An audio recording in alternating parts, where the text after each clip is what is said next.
And welcome to the E-Tail Game of the Week baseball, second week of baseball for our Game of the Week. This time we are at Griffin Park, Dutchtown High School, and we are here for the second game of this evening's J. Patterson Shootout. It's going to be Jesuit versus Dutchtown.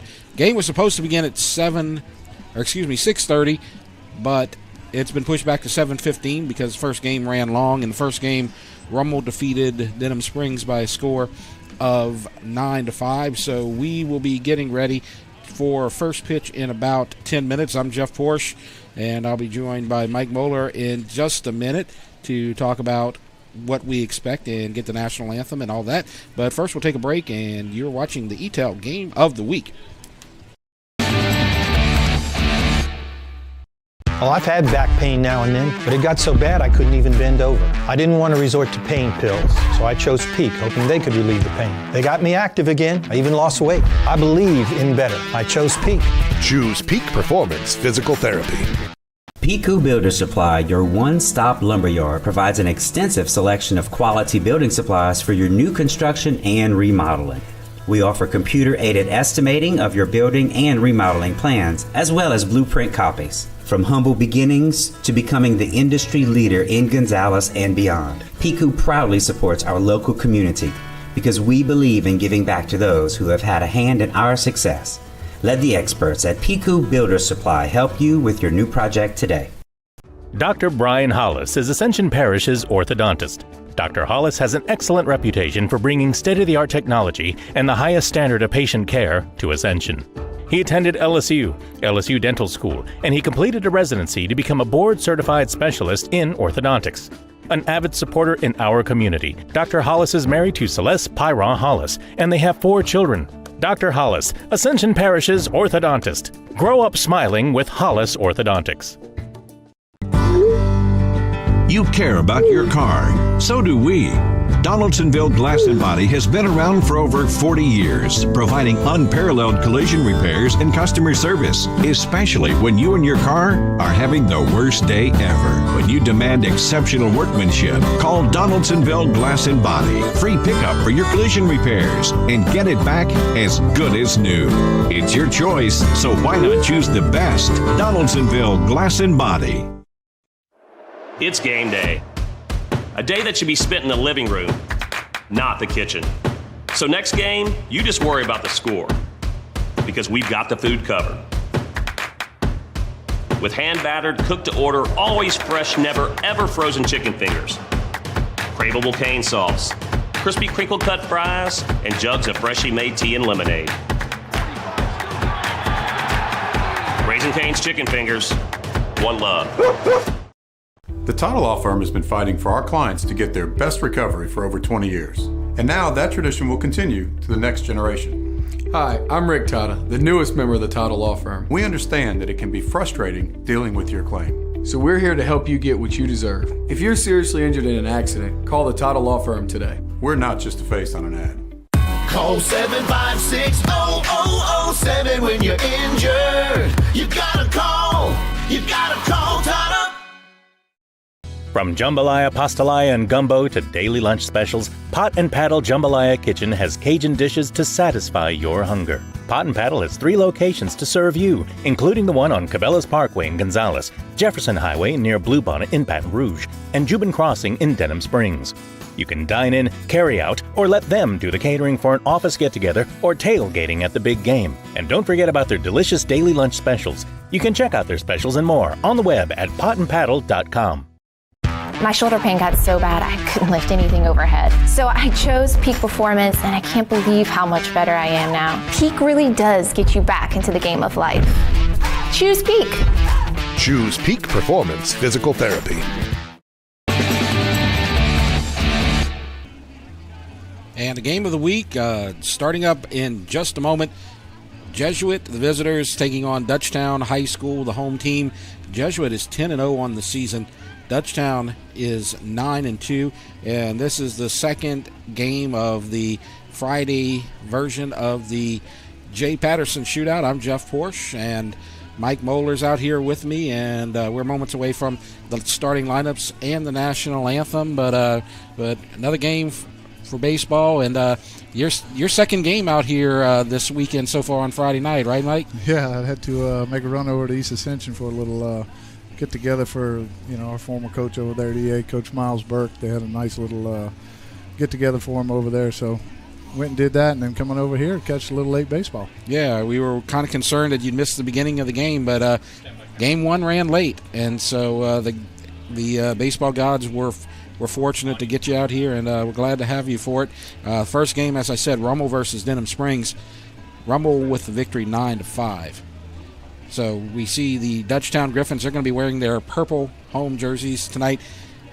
Jesuit with the white with the blue trim. You'll see them in just a moment. But we are almost ready for the game and the starting lineups. But while we wait for the national anthem, we can get through some of the lineups here. But the Jesuit Blue Jays are going to be the visiting team. So let's go through their batting order to start off this game. And so when you look at Jesuit's lineup, you see Colin Loop will be playing at short. Giovanni Licciardi, the third baseman, batting second. Then you have Zach Casebone. He is the catcher, batting third. At left field, the cleanup hitter, Trip Haddad. Holden Hess will be the fifth hitter. He's at first base. Then you have Joel Terry at right field. He'll be batting sixth. Then you have the DH, Luke Brandow. He'll be batting seventh. Cameron DeRoche will be the second baseman. He is the number 8 hitter. The number 9 hitter is center fielder Hayden Morris, number 11. And so that's the starting batting order for Jesuit. Their pitcher tonight is going to be Michael King. We'll talk more about him a little bit later as you see Jesuit coming out onto the field. They're going to be facing pitcher Nathan Monso for Dutchtown. So he'll be getting the start here this evening as you hear Ted Babin getting ready. So we'll go ahead and let him introduce everything as we're about to begin. Of the J. Patterson Tournament. Tonight's game features the visiting Jesuit Blue Jays against your Dutchtown Griffins.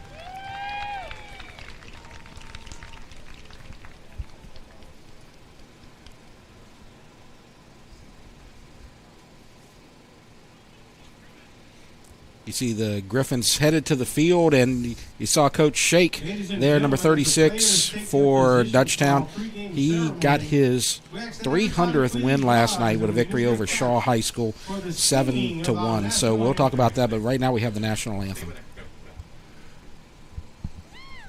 Ladies and gentlemen, we are honored tonight to have Miss Aubrey Green, a senior here at Dutchtown High School and a member of the vocal ensemble.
So with the national anthem, we are just about ready for baseball here tonight. Jesuit at Dutchtown. So you see Nathan Monso taking the mound. He'll get his warm-up pitches in. Let's take a look at the defensive lineup for Dutchtown High School and look at how they line up across the field. So you have the pitcher, who is Monso, and behind the plate you have number 8, Caleb Ickes. At first base you have Will DeLone, second baseman Peyton Cooper, third base Tanner Vadney, at shortstop Hayden Kibbe, and in the outfield in left you got A.K. Burrell, center field Ruben Williams, and right field Ethan Mayu. And so that's the lineup for Dutchtown on defense. You see right there at the plate, or at the mound, Nathan Monso. Good look at him right now, and he's having a good season, and he's facing maybe his toughest test here tonight so far against an unbeaten Jesuit high school team, and he's going to face, for the top 3 in the lineup, Colin Loop, the shortstop, Giovanni Licciardi at third, and then Zach Casebone, who is the catcher. So that's what he'll face as we start out here tonight. Jesuit at Dutchtown. Yeah, Jeff, Nathan comes in. He's probably one of the hottest pitchers the Griffins have right now. Comes in with 0 ERAs, has 2 wins and 0 losses. He's thrown 13 innings so far this year, and he's got 11 strikeouts with 1 walk. So that just, proves he's a strike thrower. Yeah. Got good control, and the first pitch looks like it's a little high ball, and so he'll fall behind 1 ball, no strikes. Second pitch, same spot, just a little bit high, or would you say, Mike, for those two right there? Yeah, just a tick high. I mean, you know, a little adrenaline going, facing Jesuit 10-0, perennial powerhouse in 5A baseball. And third pitch fouled away, so count now goes to 2-1. So as you said, Jesuit, they are 10-0, and this might be the toughest team that Dutchtown has faced so far here this season, as he falls behind 3-1 as the breaking ball doesn't quite make it over. Yeah, important for Monto, just kind of settle down right now, take a deep breath, get back in the strike zone, and get a ground ball just like this. And there's the ground ball to third. Good throw to first. And so Vadney to DeLone, and we have 1 out here in the top of the first. So he fell behind 3-1, Mike, but got the good pitch and the easy bouncer to third for the out. Yeah, great pitch right there. I mean, 3-1. Offensively, you're looking for a ball middle away. It's something you can drive, and Nathan really executed a fastball inside and, jammed loop, got a good little ground ball to third base.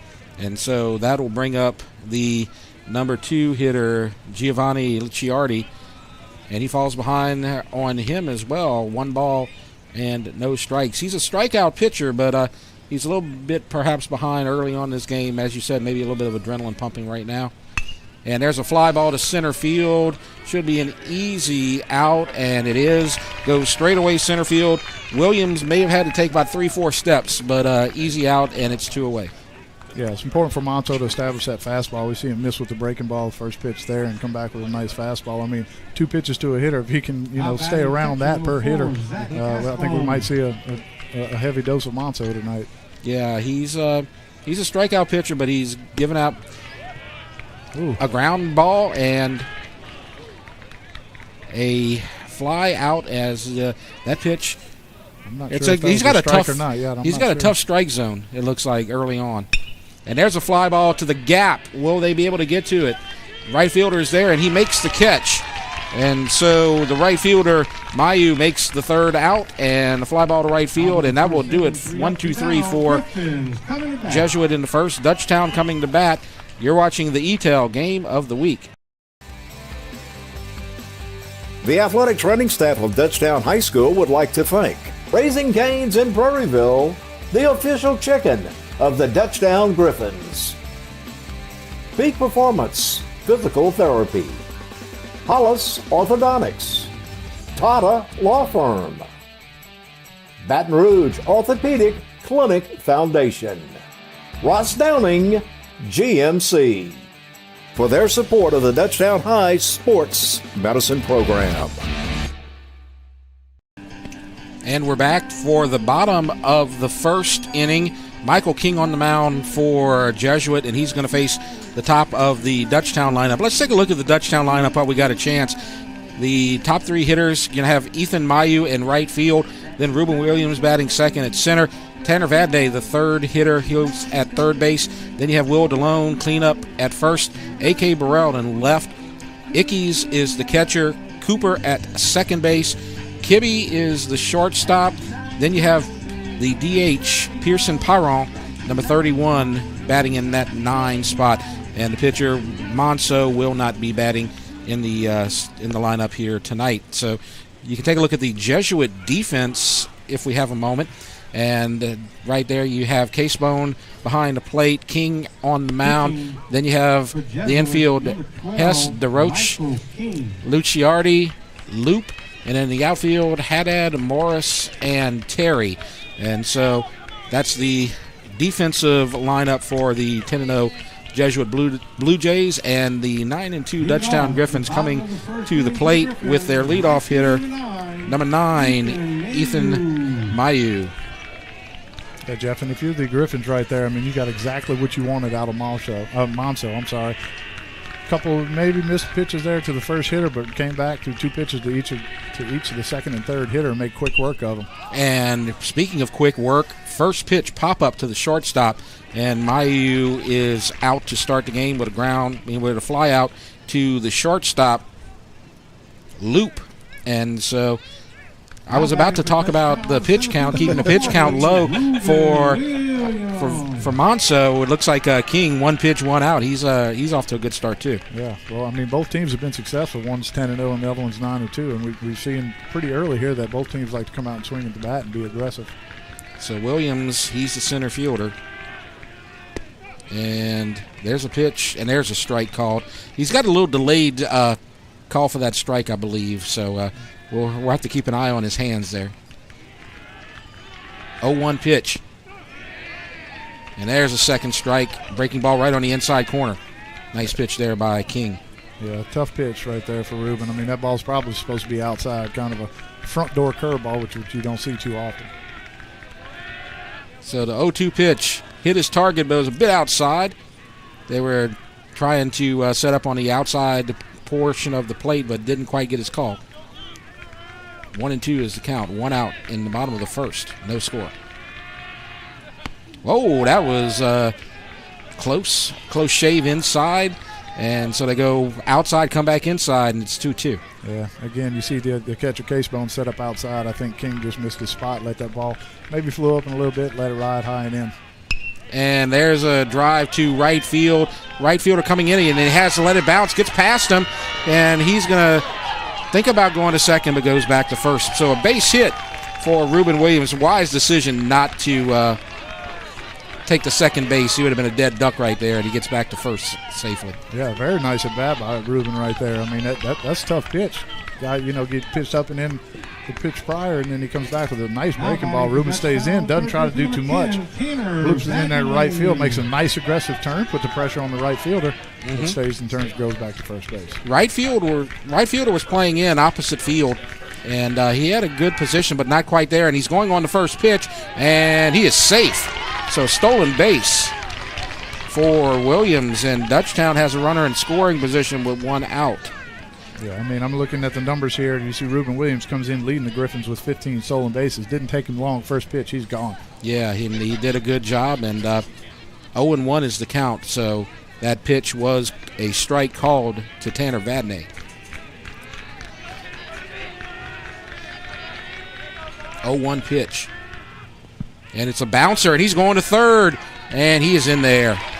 And that bouncer to the plate, catcher had a little trouble with the handle, and that got him enough to get to that third base. Yeah, and that's all created by what we just saw on the replay there, that great secondary lead that Ruben had coming off second base. Split-second decision. Ball not too far away from the catcher Casebone, but just enough to get Ruben to third base. So pass ball, wild pitch, fly ball could probably get a run in here. And there's a base hit, and that's going to score a run. And so Dutchtown draws first blood, 1-0 RBI base hit for Tanner Vadney. Yeah, good piece of hitting, and Tanner picks up his 12th RBI of the year to lead the Griffins. And I mean, this is the first game we've seen him play so far, but I mean, it kind of looks like if Ruben gets on, he's going to steal a couple bags, and then Tanner's going to put the ball in play to pick up that RBI. And you can tell that was kind of aggravating the pitcher, and that they were really distracted. You saw that bouncer on that pitch where he stole third. So he definitely got in the head of the pitcher King there, and so Williams, that's really valuable getting him on base. Right. I mean, really didn't get a chance to pick off at all. Ruben steals on the first pitch, goes to third on the next pitch in the dirt. And he's looking at Vadnais, but delivers it to the plate, and it's a fly ball foul out of play. So first pitch to Will DeLone is a foul ball strike. So 0-1 is the count. Dutchtown with the lead, 1-0 on the RBI single by Tanner Vadnais. Yeah, it looks like a lot of the hitters at the top of the Griffin lineup have been getting on base, because I'm looking at some RBIs. Will DeLone's got 9 on the year for himself, and then A.K. Burrell, the next guy, 8. Chris Clare's 6 or whatever, but these guys are getting on base at the top of the lineup. Vadnais's got a decent lead. They like to move around these bases, and they're a very aggressive team. As you were talking about, they're aggressive at the plate. They're aggressive on the bases as well. And there's a pitch, and it's high. So 1-1. Got the first batter, Mayu, to fly out on his first pitch, but after that, Dutchtown went on the offensive and got the base hit, 2 stolen bases, and a single drives in the run, and it's 1-0. And there's another bouncer. Good job by the catcher, able to keep that behind him and not let Vadnais get to second. So good job by Casebo. 2-1 is the count. Vadnais with a decent lead. Not going. There's a bouncer to third. Shortstop will take it. Only play is at first. It's in the dirt, and it gets away, and that'll bring Vadnais to third. So he reaches on an error, and I call that an error on the shortstop. So the E6 will move Vadnais to third base, and DeLone will stay at first. Yeah, so, pretty much a routine ground ball there to Colin Loop. He, I guess he had to go in the hole a little bit. Had no chance to get Vadnais at second base. Kind of rushed his stroke over there to first base, and Holden Hess was not able to pick it. Yeah, the bouncer was between third and short. Third baseman kind of deferred to the shortstop, let him get the ball, but the throw to first was in the dirt. And now Dutchtown has a chance to get a second run here. Defense in the middle is playing deep, looking for the double play ball right here. And there's a first pitch outside. Ball 1. You saw that in the first inning with Monso. There's umpires. The pitches are close, but he's gonna make them earn those strikes right now. Yeah, I agree. He's going to make them, prove that they can throw that ball around the plate pretty consistently. Maybe towards the latter part of the game, he may open it up a little bit. And a foul tip. Strike. So 1-1 is the count. 1-0 Dutchtown. DeLone on first. He reached on an error. And Vadnais at third. He got an RBI single, and he advanced to third on the error from the shortstop. Trying to make it 2-0 here early. And another foul tip. And that brings the count to 1-2 on A.K. Burrell, the left fielder, number 32 for the Dutchtown Griffins. It looked like King had a little giddy up on that fastball right there. Burrell just a tick tardy. And there's a drive to right field. This should score a run on a sacrifice. Makes a catch in left. Throw comes to the cutoff man, and the runner, Vadnais, scores easily. And so it's 2-0 on the sac fly to left from A.K. Burrell. Yeah, good job by Burrell right there. Got a fastball up that he can handle. When you have runners on third base with less than 2 outs, you want to get a pitch that you can drive. You want to kind of try to stay away from that ball that's down in the zone to where you don't get a double play. But good at bat, good job right there by Burrell. And now that's going to bring up the catcher, Caleb Ickes, number 8 for the Griffins, the number 6 hitter in their lineup. And there's a breaking ball, and it misses up high. 1 ball, no strikes. Runner at first, Will DeLone, he reached on an error. Dutchtown's been aggressive on the base pass, so we'll see if they try to send them and get another runner in scoring position here soon. They were looking for it, perhaps. Casebone was looking to throw back to first. So they're looking for perhaps some motion from the Dutchtown runners. Yeah, they're getting a little more heads up now that we saw Reuben Williams take second and third so aggressively. And there's a pitch, swing and a miss. And the throw back to first, and he's safe. Close play at first base. They almost caught DeLone sleeping, but he got in just in time. Yeah, you're always taught, hey, if it's bang bang at first, that means you have either a perfect lead or a perfect secondary lead. So now the 1-2 pitch coming to Ickes, and there's a drive to second. Taking on one hop, he goes to short for the force at second, and that'll do it. So 4-6 on the put out, and that will end the bottom of the first. 2 runs on 2 hits, 1 error, 1 left. Our score 2-0 Dutchtown. You're watching the ETEL Game of the Week.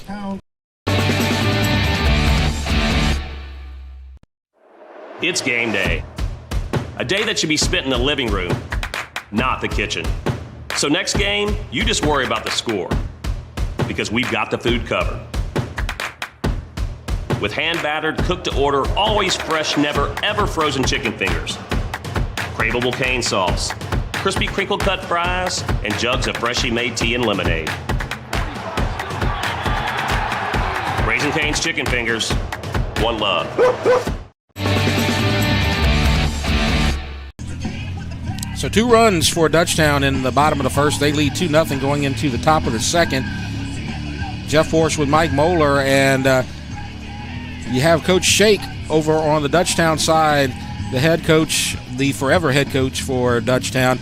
And we had a big milestone last night when they played Shaw. He got his 300th win last night, so that's a big deal for sure. Yeah, but it looks pretty good on his resume. You know, Coach Shake is in his 14th year here at Dutchtown, and was actually here from the inception as an assistant coach and took over 14 years ago. And the Griffins have reached the postseason in all 13 seasons under head coach Chris Shake Snyder prior to the regular season ending on March 14th last year. But, I mean, quite the accomplishment for Coach Shake. Congrats. Yeah, and first pitch to Tripp Haddad is a strike, so 0-1 as Monso gets ahead in the count. There's a ball outside, but one thing about Shake, you talked about it there, he's been here forever. He's won a state title. He makes the playoffs every year. The only year that he didn't make the playoffs, there weren't any playoffs.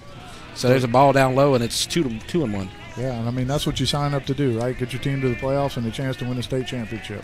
And he's definitely done that. And we'll talk about some of the things, some of his accomplishments, including his 300th career win later on tonight. And there's a foul back to the screen, headed in our direction. Glad he got a screen and a booth out here. It's going to bring the count to 1 ball and 2 strikes. 1-2-3 first inning for Monso in the first against the top of the Jesuit order. And a swing and a miss, and that's his first strikeout. So that will retire Haddad. Strikeout, swinging. That'll bring up Holden Hess. Nice pitch. Great pitch right there by Monso. I mean, again, he's just coming right after him. Here it is. My best against your best. And he's keeping that pitch count low right now. He did get behind a little bit early, but the aggressive swinging from Jesuit got some outs. He didn't get any strikeouts in the first inning, as you see a strike to Hess. He had a ground out to third for the first batter, then he flew out to center and flew out to right for the first 3 outs of this game, and another swing and a miss. As you see this big hitter here, Holden Hess, that's a big body, big frame, but he's missing there on the swings. Yeah, Monso keeping that ball elevated pretty good on those lefties. They like that ball down, and in. And there's a high fly to left, and Burrell gets it. That was a towering fly ball to left field, and Burrell maybe had a little bit of trouble with it for a second, but he was able to bring it in, and that's 2 outs in the top of the second. I hate to harp on the aggressiveness of Monso right here. I mean, we're 0-2. Typically in high school, you're going to see a waste pitch, maybe a curveball in the dirt or a fastball up. He's going right after these guys. Yep. And he's able to get the outs, easy fly out so far. That each outfielder, left, center, and right, has a fly out so far. So he's keeping his outfield busy, and the foul ball out of play will bring the count to 0-2. Looking for a second strikeout here this inning. Yeah, strikeouts are good if you can do them in 3 pitches. You don't want to get to the 3-2 count too many times that way. And there's a line drive, fair ball. And that's going to be extra bases, first base hit of the game. Throw to second, and it's going to be a stand-up double for Joel Terry, the right fielder for Jesuit. So the first base hit of the game. And so now with 2 outs, Jesuit has a runner in scoring position. Yeah, actually a really good pitch right there by Monso. It kind of looked like a kind of emergency, maybe excuse me swing. Just poked that thing in between Will DeLone and first base there for a double. Yeah, it looked like he was about to get out of the inning, and now all of a sudden there's a runner in scoring position. There's a strike called. Nice breaking ball right down the middle of the plate to Luke Brandow, the DH for Jesuit. Yep, right back in the strike zone. That's the most important pitch. Get ahead of the hitter. Work from on top. Throwing a lot of strikes. You talked about 12 strikeouts and 1 walk so far this season for Monso. Trying to get out of a jam right here. Runner on second. There's a pitch outside. Lining up. Oh, they called that a strike. Ooh.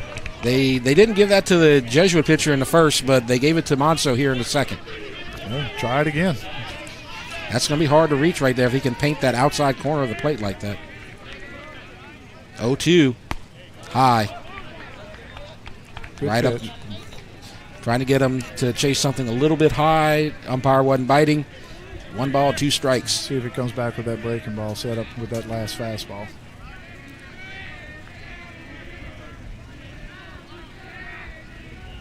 One 1-2 pitch, runner on second. And that's way outside, and 2-2. Just tried to get him to chase a fastball outside and didn't do it. Runner on second, Joel Terry. He doubled in the previous at-bat. Facing Brandow, the DH, for the first time tonight. And there's the pitch, and it's fouled away against the fence. Goes up against the net, and it remains 2-2. And so Brandow working, trying to stay in here. Fouled off a couple of pitches.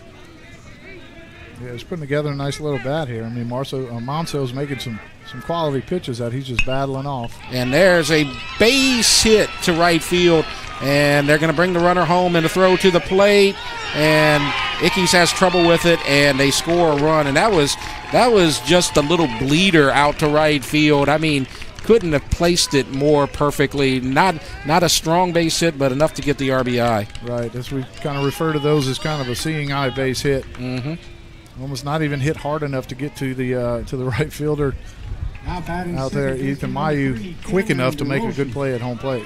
Mayu had a nice throw to the plate. They had a chance to get the runner, but Ickes, it was a little bit up the line. Ickes had a little trouble getting the handle on it, and so the run scores.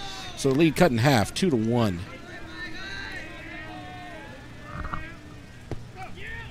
So there's a pitch and a strike called. So 0-1 the count. He's been getting ahead of the hitters, but he hadn't been able to get the last couple of batters out. This is Cameron DeRoche, second baseman for Jesuit. Yeah, I love the fact that he's pounding the strike zone, though. I mean, we talked about both. The first hit was a little blooper in the right field. The second one was a little C&I ground ball. I mean, he's making good pitches. He's executing. Sometimes you just hit them where they are not. Yeah, they couldn't have placed that base hit, like I said, any better. They couldn't be any more fortunate if they tried right there. 1-1 the count. And there's a bouncer foul towards the Dutchtown dugout. And so now again, the 1-2 situation. You've seen this a couple of times, but he hadn't been able to get the batter out here. He's been ahead with that 1-2 count a couple of times here, but they were able to get a run across. Luke Brandow, the runner at first. Short lead. And there's a strike, and the strikeout called backwards K. So DeRoche strikes out, and Monso gets out the inning. 1 run on 1 hit, or 2 hits for Jesuit. 1 man left. So go to the bottom of the second. 2-1 Dutchtown is our score. You're watching the ETEL Game of the Week. Dr. Brian Hollis is Ascension Parish's orthodontist. Dr. Hollis has an excellent reputation for bringing state-of-the-art technology and the highest standard of patient care to Ascension. He attended LSU Dental School, and he completed a residency to become a board-certified specialist in orthodontics. An avid supporter in our community, Dr. Hollis is married to Celeste Pyron Hollis, and they have 4 children. Dr. Hollis, Ascension Parish's orthodontist. Grow up smiling with Hollis Orthodontics.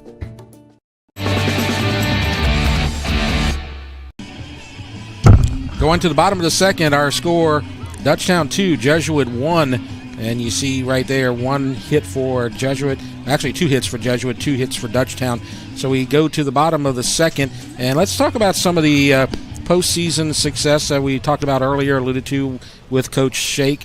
You see right there, he's reached the state championship game. He's been to the semifinals. He's been really successful, right, Mike? Correct. I mean, that's what we talked about. Your job is to try to get to the playoffs and get your school a state championship. I mean, he fell short a little bit in 2009. He made it to the semifinals in 2010, quarterfinal appearances in 08, 12, 14, and 18. And like we said earlier, last year was the first year that they didn't make the playoffs, but because there was no playoffs. Yeah, the COVID season, and today's the day that they kind of canceled everything 1 year ago today, and it looks like we're going to be going forward. First pitch was a ball outside. Second pitch is ball low and outside. This is Peyton Cooper. He's the second baseman, number 21, left-handed hitter for the Griffins. So you're going to see Cooper, Kibbe, and Pyron in the bottom of the second, 7, 8, and 9 for Dutchtown. There's a strike. So falls behind 2-0, but gets the strike to bring it to 2-1. Cooper comes in. He's one of the hottest hitters for the Griffin. He's coming in hitting at a 379 clip. And there's a nice drive to center, and that's a base hit. So he continues that third hit of the day for the Griffins. And so you would almost like on cue there, Mike. You talk about he's one of the hottest hitters, and he gets another base hit, and that was just a clean single right there. Yeah, and you got to love that. Coach Shake's got to love that job right there. I mean, 2-1, sometimes you get a little bit too anxious and you want to try to yank something, but that ball was maybe outer half, and we saw him just stay on it, hit it where it was pitched, and hit the barrel. Now, in this situation, in the first inning, Ruben Williams got a couple of stolen bases. He's got a good lead in the throwback to first. Cooper gets back safely, but he had a lead, and you could tell that when Ruben Williams stole a couple of bases, he kind of got into pitcher King's head. Maybe that's what Dutchtown's trying to do right here, and see what damage they can do right here. He's not going. It looked like he squared around. This is Kibbe. Kibbe possibly trying to square around for the sacrifice bunt, but pitches outside, 1-0. Yeah, when you see King starting to pick a couple more times to the bases here, and even he's quick pitching now a little bit, and even that pitch he thought was going to be in the dirt, he took a quick look to see if the runner was stealing. So, Cooper's in his head right now. And there's the sacrifice bunt to the pitcher. He'll flip it to first, so that will be King over to the first baseman. So 1-3 sacrifice. Now batting for Dutchtown. And with 1 out and the runner on second, Pearson Pyron coming up to bat. He's the DH tonight for Dutchtown. Yeah, nice little bunt right there by Kibbe. Just trying to get the runner Cooper over to second base. Don't try to do anything crazy with it. And a swing and a miss. So Pyron saw a high pitch that he liked, swung and missed. 0-1 is the count. Yeah, sometimes those high ones, they look the best. Yes, they do. Just a little bit tougher to catch up to. 1 pitch. And there's a drive to center field. Center fielder is going to get it and grab it for the second out. Hard hit ball to center field, but the center fielder, Morris, right there for the second out. Man, tough luck right there for Pyron. That ball was hit very hard. That was a good breaking ball by King. Pyron stays back and drives it in the left center, but Hayden Morris goes over and makes the grab. And now Mayu coming to bat. Ethan Mayu coming in 0 for 1 on the night. He popped up the first pitch to the shortstop in the bottom of the first. That time he's looking and he takes a strike. So the count 0-1, 2 outs in the bottom of the second, 2-1 Dutchtown with the lead. Runner at second. Cooper, he reached on a single to open the inning. Not much of a lead, leaning back towards second. And a breaking ball, oh, that's a strike called. Broke right over the outside corner of the plate. All of a sudden, he's calling those outside strikes. So it's 0-2. Not sure if that's going to be a strike zone tonight or if it was a makeup for the curveball we saw that got called on Jesuit last inning or not. So 0-2 is the count, and a swing and a miss. Goes in the dirt. They have to throw to first, and they do. And so Mayu is the third out of the second inning. So no runs on one hit, no errors, one man left. Going to the third, Dutchtown 2, Jesuit 1. You're watching the E-Tail game of the week. Dutchtown 2, Jesuit 1.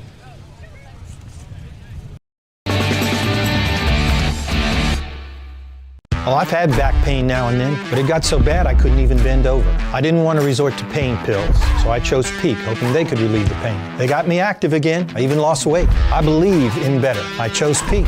Choose Peak Performance Physical Therapy. My shoulder pain got so bad I couldn't lift anything overhead. So I chose Peak Performance, and I can't believe how much better I am now. Peak really does get you back into the game of life. Choose Peak. Choose Peak Performance Physical Therapy.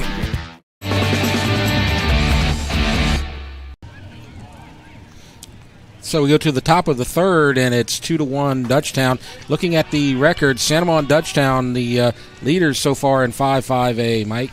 Yeah, we saw, last week when we did the Santa Monica game, we had a couple undefeated teams with Santa Monica and East Ascension in there. But, these tournaments will do it to you. When you play 4 or 5 games a weekend, man, it's tough. Some pitching runs out, and we see we got a couple losses up there now. And the first pitch coming to Morris, the leadoff hitter, center fielder for Jesuit, and fouled away. So it's 0-1, top of the third. It's going to be Morris, Luke, and Licciardi. And there's a base hit to center. That's a clean base hit.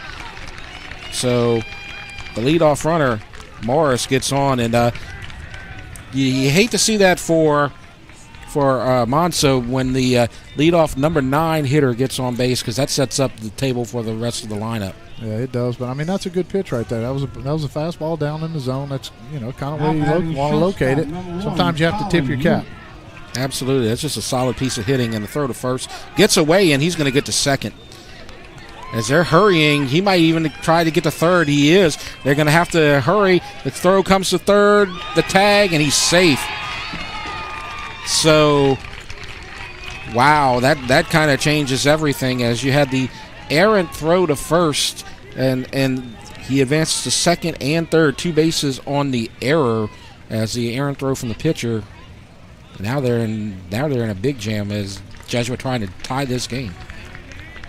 Yeah, just a little throw off target there from Monso, but sometimes you get a little frustrated, want to maybe not try to pick that guy off, but at least let him know you're over there, kind of keep him close, and just stay as focused on that hitter as you can. And so now breaking ball up high to Loop, and so 1 ball and no strikes. Leadoff hitter is at third base after a base hit and an errant pickoff attempt. Got him 2 extra bases. 1-0 pitch and a bouncer to third.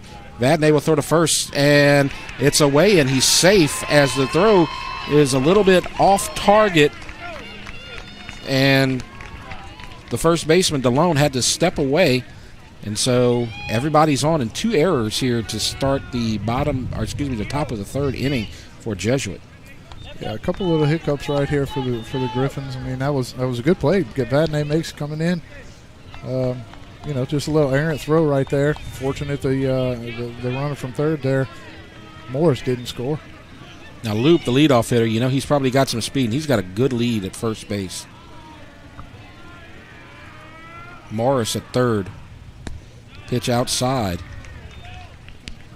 Now batting. So when you got this situation, you got a runner on third, and you're trying to hold a lead. Is there a tendency to kind of overcompensate here when you're the pitcher, Mike? Absolutely. You want to overdo it. You want to get a strikeout and a double play here, but we got to realize it's still early in the game. If you can, just pick up a quick out here and there, if that runner scores, it's still a tie ball game. You still got 5 at-bats left, right? So don't try to do too much. Get an out, and then maybe get a ground ball double play. And maybe that's what Coach Shake's trying to tell him right there, trying to get the team to settle down. Look, that runner on third, it just kind of resets the table here, and you've already got 2 runs off this guy, so you're still in good shape even if this run scores and you wind up tying the game. Problem comes in when you start giving up base hits and making more errors. And yeah, I mean, you're going to give up base hits. I mean, that's just going to happen, right? But whenever you add fuel to the fire with a couple errors, here and there, just you don't want it to snowball. And this is where, Coach Shake's probably telling them, look, just settle down. Look, get us an out right here. Get us one out right here. Then we're one pitch away from a double play and get us back in the inning with a tie ball game. If we let it snowball and try to do too much, then, you might see Jesuit put up a crooked number, and that's what you want to avoid. Yeah, and you saw the shortstop and second on the last couple of pitches. They're playing kind of deep, looking for the double play ball, kind of conceding that run if it happens on a grounder up middle. As you say, the more important thing is to avoid giving up more than one run here. So we'll see if Monso is settled down. 2-0 the count. He's behind. He hadn't been behind very much here this evening so far. There's a pitch, and there's a drive and a base hit, and that's going to score a run. It's headed toward the gap. Runner's going to go to third, and they're going to hold him up, and a stand-up double for Licciardi. The second baseman the third baseman winds up with a double and an RBI, and now the score is tied, and now you got runners on second and third. That was just a good hit to the gap right there. Can't do much about that. Yeah, good. Got the barrel on the ball there. Pitch may have had too much white part of the plate there. And this Jesuit team, they can hit. They score a lot of runs, and they're 10-0 on the season. So this is not, just some kind of mediocre baseball team that Dutchtown's playing right here. They're one of the best in the state, and they're gonna be heard from this season. Yeah, I'd like to see Monso continue to do what he just did first pitch there. Kind of start working in, try to get on the hands of these Jesuit hitters. 0-1. And there's a bouncer to second. There's a play, but it gets away. And that's going to be a third error, and one run will score. The runner at third, Licciardi, will stay at third, and one run will score. And so an E4, third error of the inning for the Griffins. Just things kind of rough here so far in this inning, and Jesuit has the lead 3-2, first lead of the night. Yeah, and this is what we talked about, Jeff. This, you don't want this inning to unravel. I mean, we're back to the same position we were, first and third. However, Jesuits already pushed two runs across the board. And they haven't gotten anybody out. Still no outs here in the top of the third inning. So tough inning so far for Monso and the Griffins. And there's a strike called, so does a good job getting back ahead of the hitter. Not entirely his fault. I mean, he did commit the error on the pickoff attempt, but a couple of other errors gave up a couple more runs, but still got to get out of this inning, and right now there's no outs. And there's a bouncer to the hole in short, and another run will score, and it's 4-2. And the shortstop was breaking towards second base, perhaps looking for the runner to advance on a steal.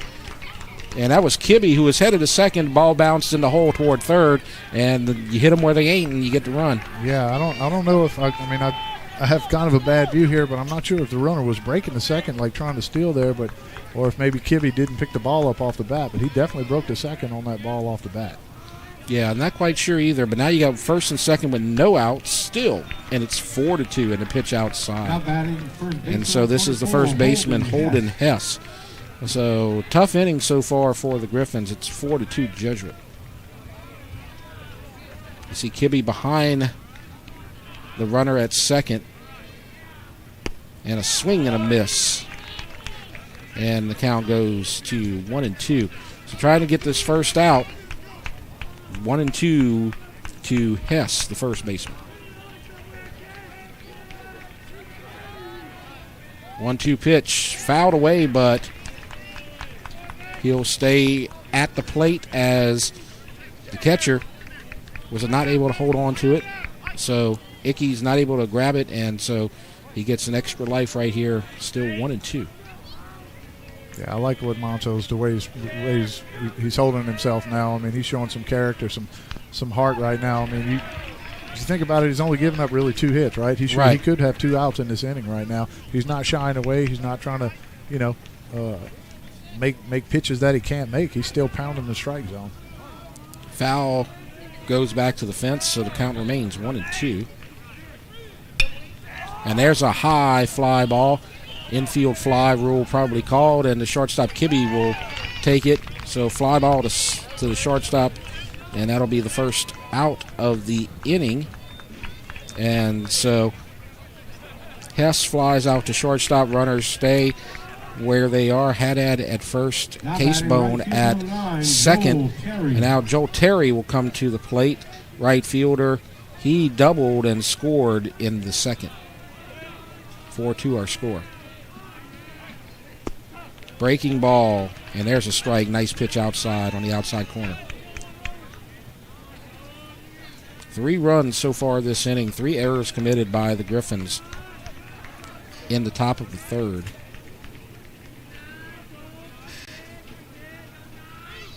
And there's a fly ball to second, and the second baseman, Cooper, will get it. And so 2 fly balls, and so good job by Monso getting those 2 quick outs and kind of getting back things under control here. Yeah, again, I mean, I can't say enough about the way I think Monso's handling himself right now. I mean, he's just pumping strikes, keeping going right at him. So many times you see some of these pitchers just kind of fold or just self-implode, but I think Monso's doing a great job of keeping his cool right now. And there's a breaking ball strike. So he's getting that breaking ball over. It's 0-1. To kind of recap what's happened, Morris reached on a single, got to third on an errant pickoff throw. Loop reached base on an error by the third baseman. Then a double scored a run from Lucciardi. Then another error got another run in. Then a single was scored a third run from Haddad. Now with the count 1-1, those were followed up by flyouts by Hess and Terry on the infield. And so now we have Brandow at the plate with 2 outs, runners on first and second. And there's a drive to left, base hit. Are they going to bring the runner home? They're going to bring him. Burrell with the strong throw to the plate. It's offline, and another run will score. So RBI base hit from Brandow. And our score is now 5-2. Jesuit, runners at first and second. 2 outs. Yeah, just a good job right there by Brandow. Got a pitch up. He liked. Drive it into left field. Again, not quite hard enough to get to the outfielder, A.K. Burrell, out there quick enough to make a close play at home plate. And so now you have DeRoche, second baseman for Jesuit, the number 8 hitter, the 9th hitter to bat this inning, and they had the runner dead to rights at first, but the throw just missed. The tag by DeLone. Good throw by Ickes, but the tag just missed him at first base. Pitch was a ball. It's 1-0.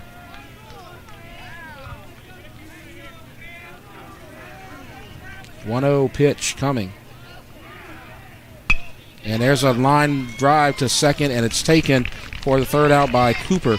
And so the damage is done. 4 runs for Jesuit, 4 hits and 3 errors. So it's 5-2. We go to the bottom of the third. Dutchtown will come to bat. You're watching the E-Tel Game of the Week. The title law firm has been fighting for our clients to get their best recovery for over 20 years. And now that tradition will continue to the next generation. Hi, I'm Rick Tata, the newest member of the Tata Law Firm. We understand that it can be frustrating dealing with your claim. So we're here to help you get what you deserve. If you're seriously injured in an accident, call the Tata Law Firm today. We're not just a face on an ad. Call 756-0007 when you're injured. You gotta call Tata.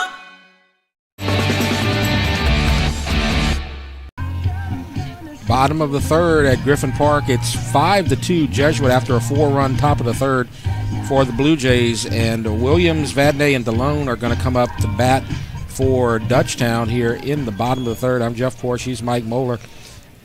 Jesuit 10-0, trying to move to 11-0 on the season. They're one of the best teams in the state in any classification. When you look at the GoPreps power rankings, in the select category, they're number 2 in the state. Number 1 is Bird out of Shreveport, but they're number 2 in the select rankings. So you know they're one of the best teams that you're ever going to face. And there's a bouncer to the pitcher. He's going to throw quickly to first, and that's a big deal right there because Williams caused all kind of trouble when he reached base in the in the bottom of the first inning. Yeah, if you notice there, you saw King, the pitcher, kind of bobble that ball. He knew how fast Ruben was going to get down that line, put a little pressure on him, but still made a good throw for the first out. So that kind of puts a lot of things at ease for Jesuit when Williams isn't running around stealing bases. And now the pitch to Vadnais misses a little bit low and outside. So, as we mentioned, Jesuit number 2 in the Division I select power rankings, just behind Bird, according to Go Preps. And there's a line drive to third, and it's stabbed by the third baseman to throw to first, and it's off the glove of the first baseman, and he'll reach. Bang, bang play right there. Probably give him a hit on that hard hit ball right there. So Vadnais will get to first base on the nice hit. Yeah, Vadnais turned on that fastball. That was a well hit ball, and you see the third baseman Licciardi kind of dive to his right to try to make that play. Stops the ball, makes a really good throw to first base, but first baseman Holden Hess just couldn't hang on. The first baseman, 24, Will DeLone. So now this is Will DeLone for Dutchtown, and you have a runner on base. Let's see what they can do with it. Pitch outside. So 1-0 is the count. Dutchtown 9-2 on the season. They're having a great season so far, and when you look at the power rankings for the 5A teams, they're number 9 in the state. So they're one of the top respected teams, and the ball gets away, and Vadnais will get to second. So now they have a runner in scoring position. That would get the Griffins 1 run closer if they can bring him in. So the count now 2-0 to DeLone. Yeah, what we've seen so far, I mean, if the Griffins can get some runners on base, it looks like the pitcher King tries to do a little bit too much, maybe rushes and pays a little bit too much attention to him. So if they can put some pressure on him, they can scratch away at this lead. I agree. He's a much different pitcher when he doesn't have anybody on base. And there's a pop-up, and that's going to go to the shortstop. And the shortstop will make the play, and that's Loop. So Loop makes the second out as DeLone flies out to short. So fly to 6. Runner on second after the wild pitch. So Vadnais at second, and now it's going to be A.K. Burrell with an RBI opportunity. That's that fastball we see up in the zone right there. It looks so good. It's just so hard to get to. I mean, that's all you can do with that pitch is pop it up. So there's a breaking ball and a strike called on the inside corner. So 0-1 is the count. 5-2. 6-4 is the hit count. 5-2. Jesuit with the lead. And there's a line drive base hit. Let's see if they're going to bring Vadnais home. They are. Here's the throw, headed to the plate, cut off, and tipped away. And an RBI base hit for A.K. Burrell. Nice hit. And that's going to cut the lead to 5-3. So nice job by Dutchtown getting a run back, just scratching away. Yeah, those 2-out runs are absolutely huge. I mean, that was a great at-bat right there by Burrell. I mean, just hit that ball as hard as he could up the middle. I mean, he got a good throw from the center field of Morris there, but tried to get cut off by Hess. He kind of bobbled the ball. So 2-out RBI single, as you said, Burrell. And let's see if Burrell is going to be running around these bases or not. He's got a good lead. He doesn't go. Ball in the dirt, though. And you can tell that's bothering him. And there's a throw back to first, and that was close. But he got back to first base just in time. 5-3. This has been a fun one. Back and forth so far. You see it's a very close play back at first base.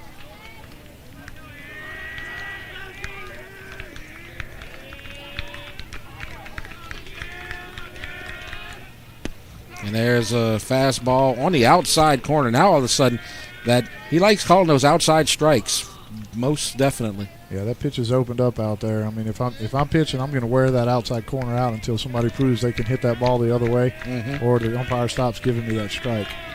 Burrell with a shorter lead and a breaking ball low, and so that'll bring the count to 2-1 to Caleb Ickes, the catcher for the Griffins. It's Burrell at first base. He had an RBI single to reach. RBI single scored Vadnais. And there's a fly ball to deep right field, but it's going to be in play. Right fielder Terry makes the catch, and so 1 run on a couple of hits.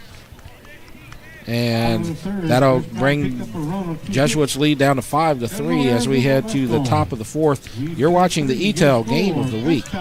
It was important for me to be somewhere where I felt like I belonged, and I certainly feel that here. Everybody has their strengths and weaknesses, and we gel really good together and help each other up. It's always changing, so it always makes it exciting and fresh. Everyone has a positive attitude. Everyone's voice is heard. And I love it. That's kind of what I love about it. It's a variety of people. If you enjoy a challenge and always being swift on your toes, come to ETEL. And we go to the top of the fourth. 5-3 is our score. Jesuit leading Dutchtown as Jesuit got 4 runs in the top of the third. Blew this open a little bit as Dutchtown had the early lead, but now we're in the middle of the game, and Jesuit in control right now as we look at the games of the week coming up. And we're going to take a break from baseball for a little while and do a couple of softball games. We're going to stay at Dutchtown, but one of the local rivalries, EA at Dutchtown, coming up. Yeah, we'll do a couple of softball games like you said. We'll be right behind us next week, and the following week. But it'll be 3 weeks before we get back to baseball, and that time we'll be at East Ascension against Catholic High, and then we'll come back here to Dutchtown, make 2 trips to Santa Maula, and then we'll go wherever the softball playoffs go. Yeah, and there's going to be a lot of home games here in Ascension Parish in both softball and baseball. Definitely Santa Maula and Dutchtown, their softball and baseball programs usually are in a position where they are a top 10 seed. So you would expect to see some games in the postseason there, and EA always has a good team as well. So they may be playing at home as well. So now we head to the 4th inning, top of the 4th, and a breaking ball misses from Monso. That was called a strike a little bit earlier, but didn't get it right there. This is Hayden Morris. He led off the third and got on base and scored a run. He reached on a base hit to lead off the 3rd inning, then reached third on an error on a pickoff throw, and then he scored after that. And there's a strike called on the low inside corner. So the count's 1-1. Great pitch right there. If we could start moving that ball on the inside corner. And a swing and a miss. I believe he went all the way around. Yes, he did. And you got to protect that outside corner. You got to swing at it or something because he's definitely calling that outside corner. So couldn't reach it right there, and it's 1-2. And he was fishing for that one almost right there too, but that one was outside, and it's 2-2. Good, but I mean it's all set up by that fastball inside. I mean it pulls you off of that pitch outside. If you got to protect against that inside pitch, it's going to be tough to reach both sides of the plate. And a swing and a miss, and that's the 3rd strikeout of the day for Monso. So he had some problems in that 3rd inning with the 4 runs and 3 errors. Not entirely his fault. Lost a little cool there. A little bit of some problems defensively in the 3rd, but now he's back in control here in the 4th. And a strike called on another beautiful breaking pitch to Colin Loop, the shortstop. And again, Monso's filling up the strike zone. He's starting, fastball first pitch, curveball first pitch. And there's a line drive to center, and it's right to the center fielder, Williams, and it's caught for the 2nd out. So he's making quick work of Jesuit here in the top of the 4th as a strikeout to Morris, fly out to Loop, and now Linciardi will come up to the plate with 2 outs, nobody on here in the top of the 4th. All right. I mean, you got to love these matchups. I mean, they're mano-a-mano. The hitters are being aggressive. Monso's being aggressive. And there's a foul ball out of play, headed to the track, out toward Griffin Field. Leaves Griffin Park, heads to Griffin Field. Right next door to each other. 0-1 to count. A 1-2-3 inning would be big for the Griffins, and they're 1 pitch away, 0-2. Nice breaking ball, just couldn't get anything with that one. That's that ball on the inside part of the plate. You were talking about that a couple of hitters ago. And there's a high pitch. And I love it. You got to do that sometimes. You got to keep them honest. I love that. I'd be a little nervous after that pitch. I'd be not digging in so tightly there. And there's a high pitch inside, close but no cigar. 2-2 is the count. 2 outs here in the top of the 4th. It was lower than the last pitch, but he wasn't chasing it. And there's the fastball outside. Not quite there, and that's one that you've seen a borderline pitch called earlier in the night, but that one was just a little bit more outside, and it's 3-2. So the payoff pitch, there's a drive to left field, base hit. Good job of hitting there as they fell behind in the count, 0-2. Then you had that pitch up high, way up high, and he was able to fight back and get a base hit out of that. So good at bat there from Licciardi. And with 2 outs, runner on first, Casbone's going to come up to the plate. Yeah, it's a good at bat right there by Licciardi. Fought off a couple good pitches, laid off a really good breaking ball outside before that pitch that he got the base hit on. So this is Casebone. He's the catcher. He flew out to right field to start the first inning. In his second at bat, he reached on an error by Vadnais. And the pitch, strike called, 0-1. He scored. He reached on the error by Vadnais at third, and then he scored later on in the inning in that 4-run third inning. And so the pitch in the dirt right there, that evens kind of 1-1. Yeah, this is a big hitter right here for Monso. This is the guy you want to get out. I mean, typically I wouldn't be too worried about the runner at first base right here with 2 outs. I want 100% of your focus on the hitter right here. Get your team back in the dugout. You don't want to set that up for the 4 and 5 hitters coming up right behind him either. And there's a bouncer to the fence. And now the runner's in scoring position. So the wild pitch, the 58-foot pitch right there goes all the way to the fence, and the runner's on second now. So Licciardi's in scoring position. Trying to extend the lead to 6-3.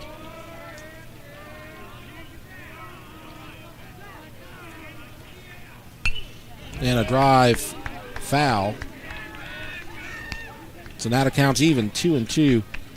It looked like for a moment Monso was going to get out of this inning fairly easily. Got 2 quick outs, got 2 quick strikes, but Licciardi reached on a single, and now he's on second after a wild pitch. 2-2 pitch, and there's that outside corner. Now he's not giving it to him. Just a little bit outside, and it's 3-2.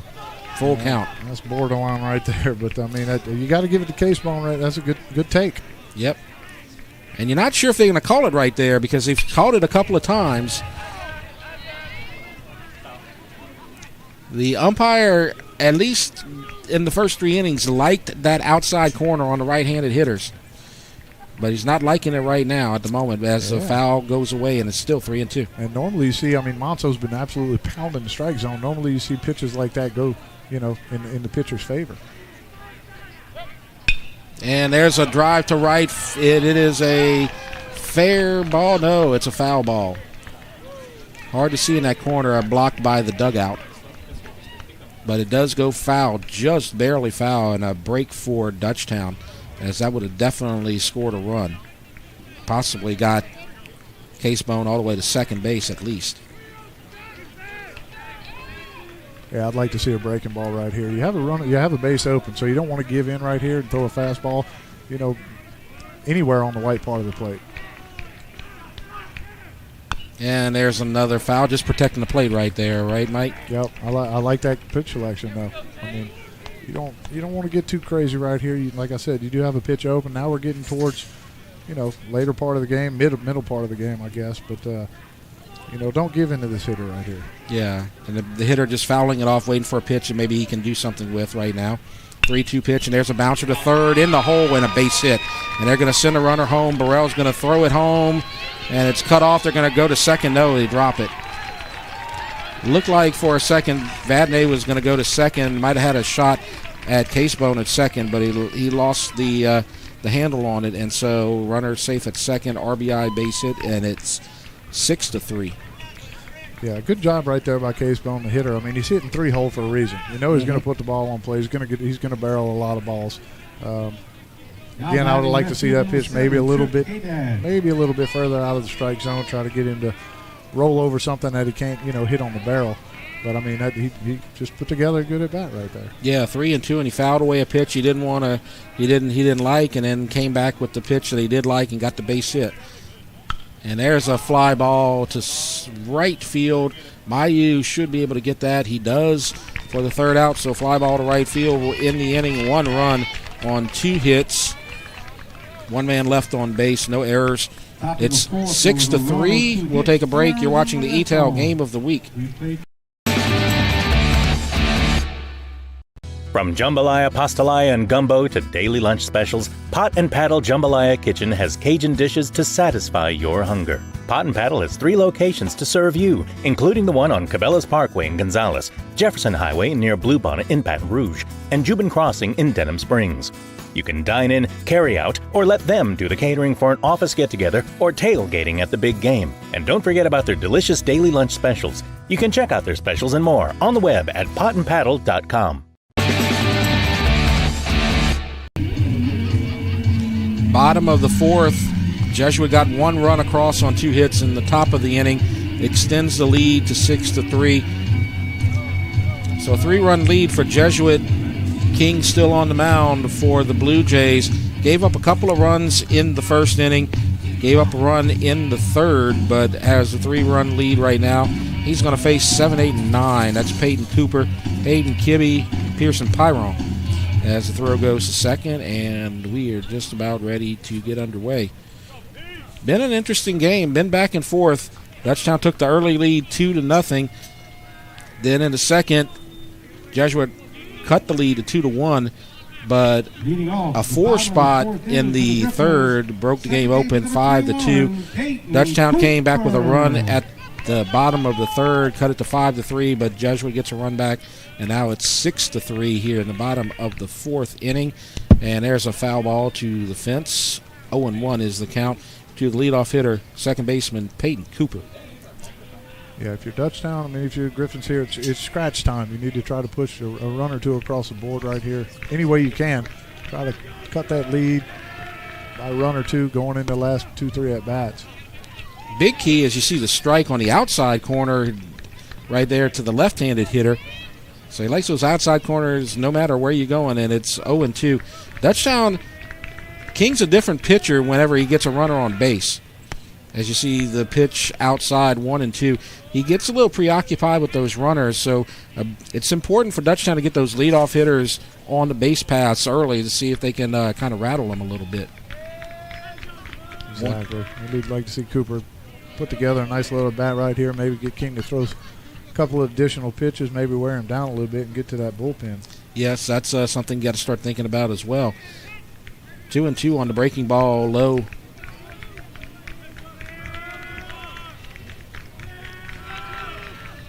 And a swing and a miss. And there's a strikeout, second strikeout of the game for King. And that makes Cooper 1 for 2 on the day. He had a base hit in the second, strikes out in the fourth, and now Kibbe's coming up to the plate. Yeah, tough pitch right there for Cooper. I mean, that's a great location by King. Down and away, it's just a tough pitch to get to. There's a drive to right. Left fielder going back, and it is off the wall and a stand-up double. Beautiful drive there to left field by Hayden Kibbe, and now they got a runner in scoring position with 1 out. Yeah, Kibbe ambushed that first pitch. He got something he liked up in the zone. Put a great swing on it, barreled that ball, burned the left fielder Haddad. Looked like he got a little lost there. Turned right, then looked left. Ball goes off the wall. Dutchtown doesn't have any home runs on the season, but that looked like for a moment there that might have been going out the park, but it gets to the wall. Nice drive by the number 8 hitter. Now the number 9 hitter, Pyron, coming up to the plate. Runner on seconds, Kibbe. There's a pitch on the outside corner, strike called. Both pitchers trying to paint that outside corner. Umpire generally giving it to him. Yeah, as we see the umpire, I don't know if you've been paying attention, but he's going to set up on the inside shoulder of the catcher. Yes. So it's kind of tough to even see that outside part of the plate, whether a righty or a lefty is up. And there's a beautiful strike right down the middle, and Pyron takes it for strike 2. 0-2 to count with 1 out. 6-3. Dutchtown trails Jesuit High.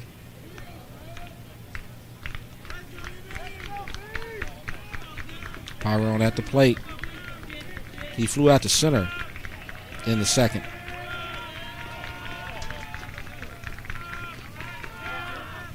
And there's a swing and a miss on that outside corner.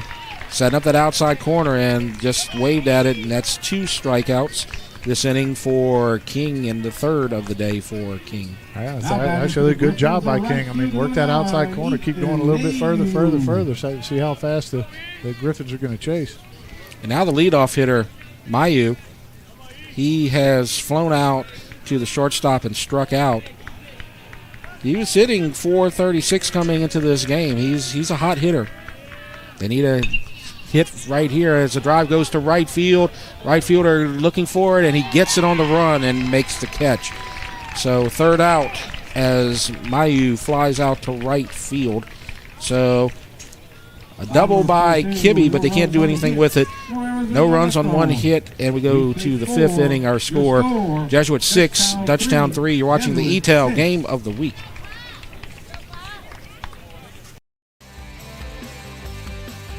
The athletics running staff of Dutchtown High School would like to thank Raising Cane's in Prairieville, the official chicken of the Dutchtown Griffins. Peak Performance Physical Therapy, Hollis Orthodontics, Tata Law Firm, Baton Rouge Orthopedic Clinic Foundation, Ross Downing GMC, for their support of the Dutchtown High Sports Medicine Program. So we head to the top of the 5th. Jeff Porsche, Mike Moeller with you. Jesuit Dutchtown. Jesuit with the 6-3 lead as you see the pitcher right there, Monso, getting his warm-ups in. Let's take a look at what Dutchtown's going to be dealing with in the upcoming weeks. They got a tournament coming up next week. They're going to go to Sulphur and take part in that tournament over here. And of course you got the tournament going on right now over here at Dutchtown. Yeah, it should be that'll be the 4th weekend of tournaments in a row. I mean, that's getting some baseball in, to say the least. But you want to get tuned up for the season, for the district season, and once they get through these tournaments, then they can kind of settle in and get in a nice little groove. Yeah, and it kind of sets them up for the kind of play that you're going to have in the district play, because you're going to have those back-to-back games coming up when you play these teams in district this season, as we're going to talk about in probably next inning, where we talk about what that schedule is. But yeah, it looks like we have a new pitcher in for the Griffins. It's going to be number 15, Hunter Grenfell, is going to take over for Monso on the mound. Okay. Yes, Monso, he pitched 4 innings, but they're going to take him out. He gave up the 6 runs. Many of those runs, however, were unearned, as we talked about, as 3 errors were committed in that 3rd inning where they gave up 4 runs. So Hunter Grenfell, as you said,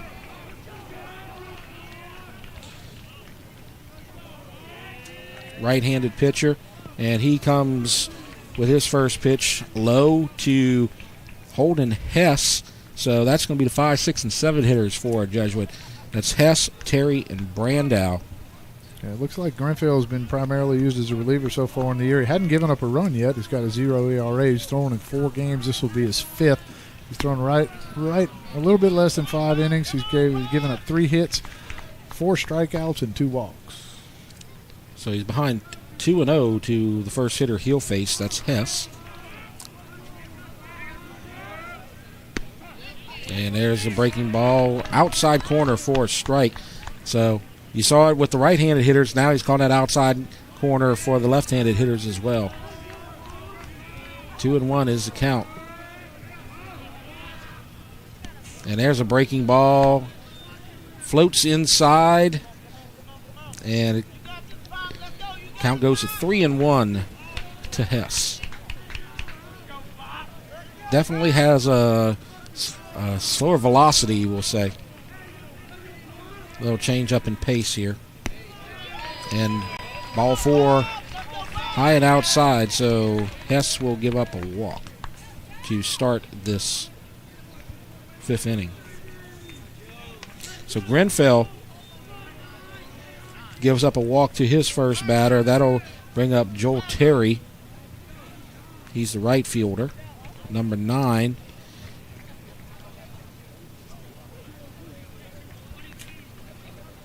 So Joel Terry got a double Now running first base number in his first at bat. So we have a courtesy runner now batting coming in for Hess.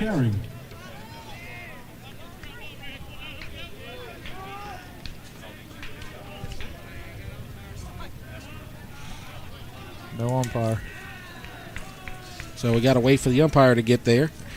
And so the pinch runner, the courtesy runner for Jesuit, number 22, Dominic Carbo.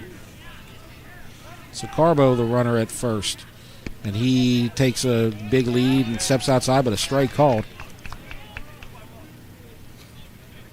So 0-1, and so Grenfell gets ahead of the second hitter after giving up a leadoff walk.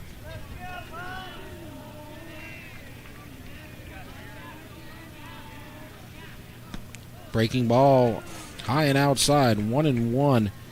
He's been having trouble finding the strike zone so far here tonight, so far as he's come out.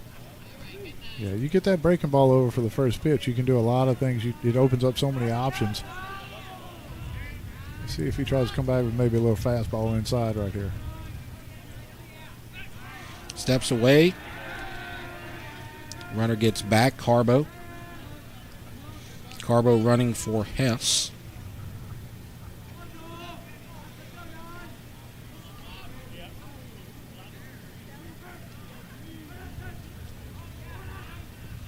And there's a breaking ball inside, close to the batter. Terry turns away, 2-1 the count. Carbo taking the lead at first. It looks like Grenfell's trying to get a little more comfortable, trying to work that ball down. There we go. There's a nice strike on the outside corner, swing and a miss. 2-2. That's a good finish right there. We've seen even, he missed out of the zone with a couple curveballs up in the zone, and try to see him maybe try to overthrow that fastball a little bit. Get that adrenaline going. Once it calms down, he'll finish all those pitches. And there's a bouncer foul. And like you were talking about doing the whole inside-outside game, threw that pitch inside on the previous pitch to Terry, then came back with that outside corner and set him up for that right there. Yeah, that's the ticket. It's like real estate: location, location, location. If you can work inside and outside and keep that hitter off balance. And there's a strike called. He knew it. Terry was headed to the dugout before they even called it. So the backwards K, first strikeout of the day for Hunter Grenfell. So gets the leadoff walk, but comes back with a strikeout caught looking. Again, great sequence right there. And you can have all the good sequences you want, but you have to execute the pitch and make the pitch when you're supposed to, just like Grenfell did there. Now they throw to first.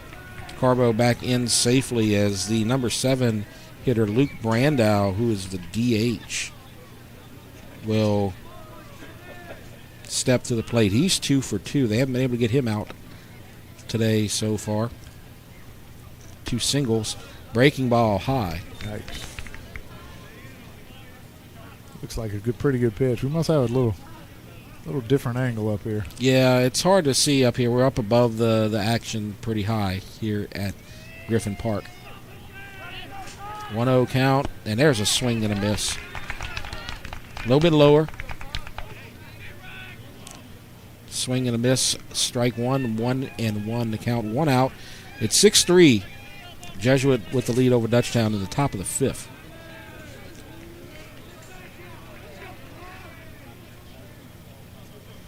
And sets up outside.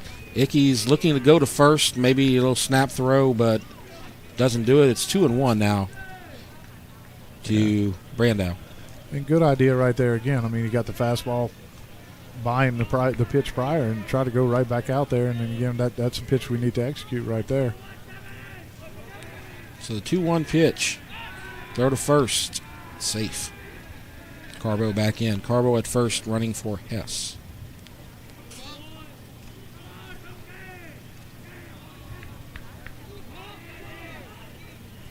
First inning of work for Hunter Grenfell. And there's a pitch in the dirt. Ball 3-1 as the runner goes back to first. Ickey's with the quick throw to second, but He wasn't going. And now in a hole again, Grenfell 3-1 to Brandow. I like the effort right there from Mickey. Blocked it, pounced on it, got on it quick. Runner at first base, bluffed. Still made a good throw to second base. Carbo has a good lead, not going though, and there's a pitch on the outside corner. 3-2. So full count coming with 1 out. This is a very important pitch right here for Grenfell. Don't want to get a runner in scoring position right here. And there's a pitch low, and so another walk. So 2 walks in this inning to the first 3 batters. 2 of them reach on walks, so runners on first and second. And that's going to bring up the number 8 hitter, DeRoche. And DeRoche, he struck out looking and flew out to right field in the second inning and third inning, and now here we are on the top of the 5th. He's got a runner in scoring position right here with 1 out. Yeah, if you're Grenfell here, you want to kind of pitch like, not try to pitch away from the bat, but try to pitch away from the barrel. I'm not trying to throw these pitches by, trying to get swings and misses all the time. I'm just 1 pitch away from a ground ball double play right here, right? So I'm just trying to pitch away from the barrel, get something off the end or off the hands. Ground ball could get them out of the inning. 1-0 pitch. Up high. Ickes goes to first. He's in safely. Brandow at first. Carbo at second. Jesuit looking for some insurance runs. They're up by 3. Yeah, this is when you really need to hit your spots right here. Get that hitter off balance. Get a weak ground ball somewhere. And the pitch, there's a strike. Breaking ball right down the heart of the plate, 2-1. Good pitch to come back with. Great pitch. I mean, no chance in the world that DeRoche is looking for a breaking ball or an off-speed pitch right there. Right, and that 2-0, you're going to get some type of strike, but just couldn't pull the trigger on that one. And there's a breaking ball, just misses up high. Tried to get it to pull down low, but not quite in time, and so he's in the hole now, 3-1. Ought to get a good pitch to hit right here if you're looking at DeRoche right at this spot. And he takes, and it's all 4. So DeRoche gets on base, and so Grenfell's walk the bases loaded. And Shake's going to have a talk.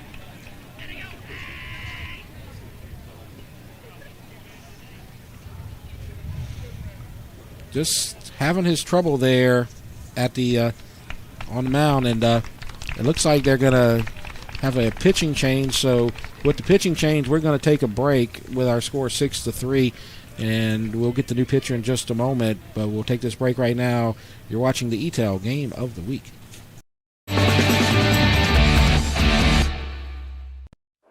It's game day. A day that should be spent in the living room, not the kitchen. So next game, you just worry about the score, because we've got the food covered. With hand-battered, cooked-to-order, always fresh, never, ever frozen chicken fingers, craveable cane sauce, crispy crinkle-cut fries, and jugs of freshly made tea and lemonade. Raising Cane's Chicken Fingers, one love. 2. All right, we're back, and new pitcher coming into the game for Dutchtown. This is Caleb Hinkle. He is a senior pitcher for the Griffins, and he takes the place of Hunter Grenfell, who walked the bases full. So all those runners on base will be his responsibility. So you get a good look right there at Hinkle trying to get out of a jam and trying to keep Dutchtown in this game. We were talking about Coach Shake, and he's been kind of in the spotlight here this weekend because last night he had the victory against Shaw High School, and with that 7-1 victory, you see him on the far right, I believe.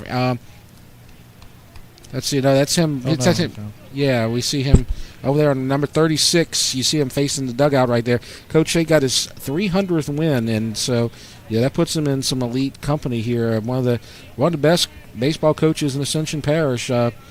he's been around forever, and he's an institution, and he's got a good team again this year. Yeah, he's been the mainstay in the parish for sure. I mean, you kind of think about the coaches at Santa Ma and East Ascension have been through, during Coach Shake's tenure here at Dutchtown. I mean, he's been pretty solid for the 14 years that he's been here, to say the least. Yeah, he's been part of state championships at 2 schools. He was a player at Santa Ma when they won state, and he's been a coach here at Dutchtown when they've won state. So he's a winner, and he's always had good programs and always been associated with good programs. Bases loaded, 1 out. And there's a bouncer foul, so he gets ahead. That's something that the previous pitcher, Grenfell, couldn't do, get ahead of those hitters. Those breaking balls just weren't quite on target. This is the number 9 hitter, Morris. He has a single and a strikeout so far tonight. They go outside, but that was way too outside. And so the count evens up at 1-1. This is Hayden Morris. Then you get to the top of the lineup with Colin Loop and Giovanni Licciardi. Yeah, and if you're Hinkle right here, again, don't try to do too much. Don't try to throw anything out of your comfort zone. All you're trying to do is get here and is an out. And he didn't get it, and that's a RBI single. And they're going to hold the runner at third, so one run will score. And, oh, boy, Vadnais tried to get the runner at third and threw it away, and another run will score. As Vadnais tried to catch the runner at third, kind of napping, just made a poor throw, though. And so an RBI single and another run scores on an error. And so that's 4 errors here on the night for the Griffins. It hadn't been the hits. Pitchers have been doing all right, but just a lot of errors. A lot of unearned runs here tonight for the Griffins. And now it's an 8-3 game. Jesuit with the lead. And there's a ball to the fence. Runner coming home, and he will score. Now it's 9-3. Things unraveling now for the Griffins. And you see how one mental error can snowball into 2 or 3 just like that, right, Mike? Exactly. I mean that's what we talked about earlier on the first crooked number that Jesuit put up. You just concentrating on getting an out. Don't try to get 3 outs with 1 pitch. You can't do that. I mean, yes, you can get a ground ball double play, but if that's your main focus, then you're going to kind of dig yourself a hole just pitching like you want to try to get that guy out, and then good things will happen. And with the score 6-3, you give up 1 run, it's 7-3. It's still within reach. It's still manageable as a strike is called. But then when you start making those mistakes and you give up 1 or 2 runs on wild pitches and errors, and then it's 9-3, and then you're in a real jam right now. 1-1 pitch, fouled away. 1-2. Jesuit 10-0 on the season. They look like a really good team, really good fundamental, not making a lot of mistakes. They put the barrel on the ball. They get a lot of key base hits, a lot of hard hit balls, a lot of good seeing eye hits and everything, and now they're hit by a pitch and another batter will reach base. Yeah, I mean you kind of hit the nail on the head. Dutchtown is inflicting a bunch of this pain on themselves. A couple of hiccups, defensively, and just too many walks, too many extra bases given up on some poor throws or whatever. I mean, if this game's error-free, this game is super close right now. Right. Dutchtown had the lead early. They got a couple of runs in the bottom of the first. Looked really good. And there's another base hit. They find those holes. They know where the holes in the defense are, and just between short and third, and another errant throw, and they're going to get the runner out, trying to get the extra base right there.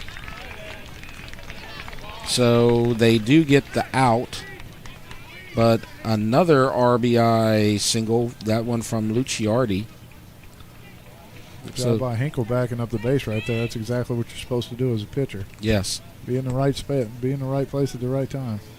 So one out. Well, make that 2 outs.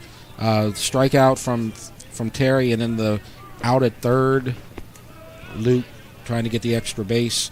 So now 2 outs here in the top of the 5th. 10-3 now our score with the RBI. So Licciardi's got a couple of RBIs here on the night. There's a bouncer, foul down the third baseline. Casebone has a base hit. He also reached on an error.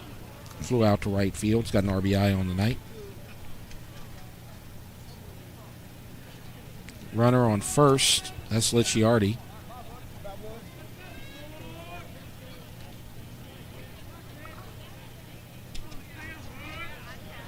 Bouncer, and Licciardi will get to second as Ickes just blocks it with his body but not able to get his glove on it. So another runner in scoring position for Jesuit. 4 runs in the 5th, 4 runs in the 3rd. 10-3 is our score. There's a strike down the middle. 2-2 the count. So one more pitch, and perhaps Dutchtown can get out of this inning without any more damage.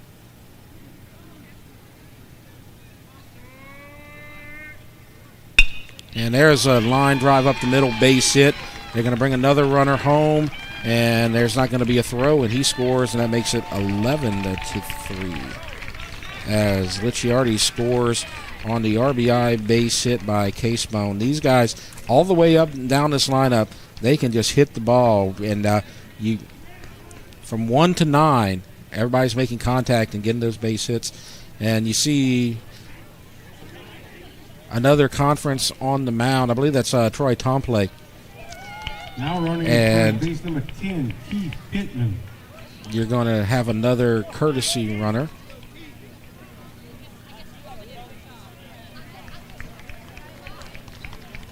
And it looks like we're going to see him. That's going to be it from Hinkle. And we're going to have another pitcher coming in. And so we'll see who that is, and we'll get back to you in just a moment. But we'll take a break with Jesuit leading 11-3. So we'll take a break. You're watching the ETEL Game of the Week.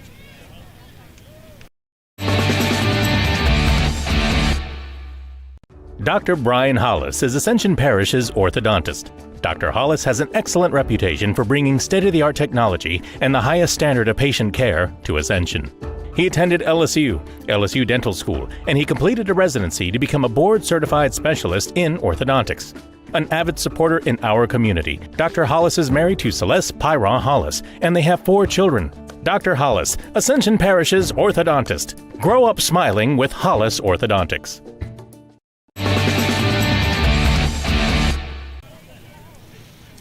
We're at the top of the 5th, 2 outs, 5-run 5th so far for Jesuit, and they have opened up an 11-3 lead with 6-3 coming into the top of the inning, with 5 runs in this game. Kind of blown open right now as you see a new pitcher coming into the game to replace Hinkle. Now this pitcher, number 11, junior pitcher Max Pierce for the Griffins. Yeah, I mean, if you're the Griffins, or actually if you're Jesuit also, you got to figure out you got 4 games in 3 days right now. So, right.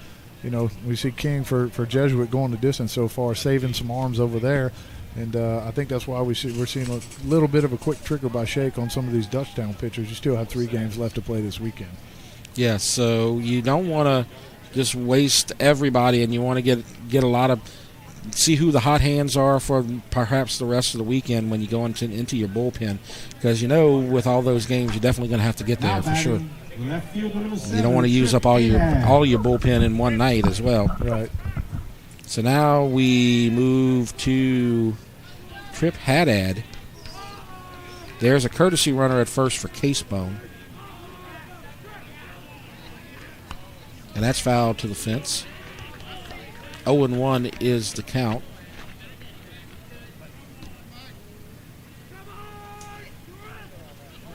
Just trying to get out this inning right now. 0-1, 2 outs. Runner on first. And there's a fly to left center. Will anybody get to it? Wow. They do, and it's caught by Williams. And so a third out, and that will do it for the top of the fifth, but 5 runs scored. And we go to the bottom of the fifth, and our score, Dutchtown trailing by a score of 11-3. We'll take a break. You're watching the ETEL Game of the Week. Your score, Dutchtown.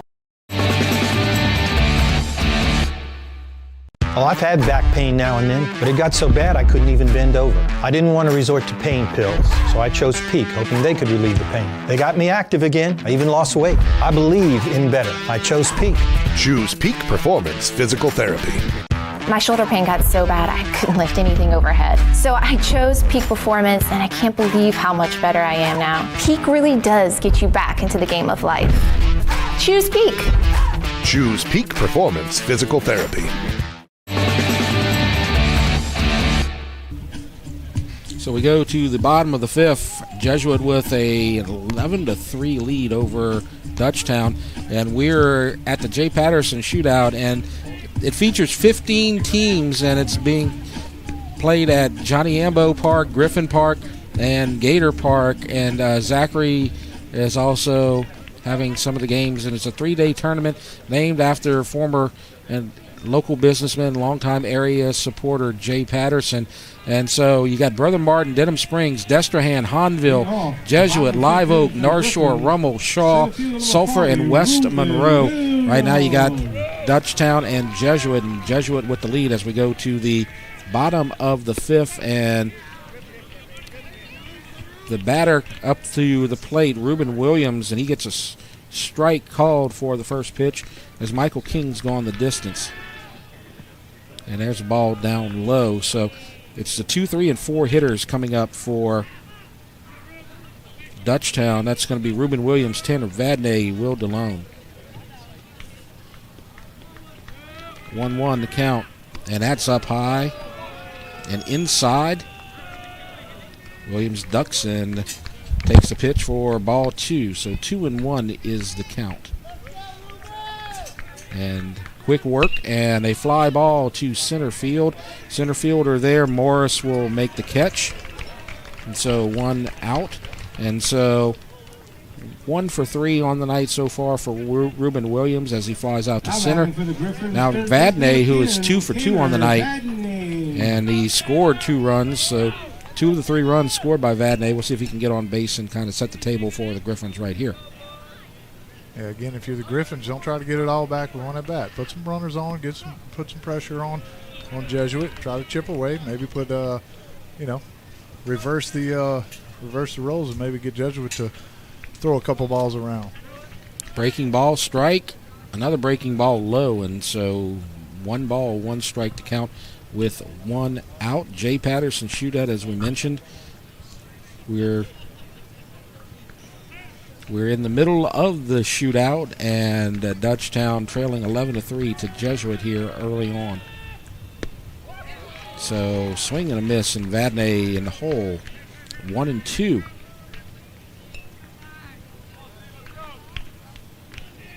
One out. Bottom of the fifth. Dutchtown needs some base runners.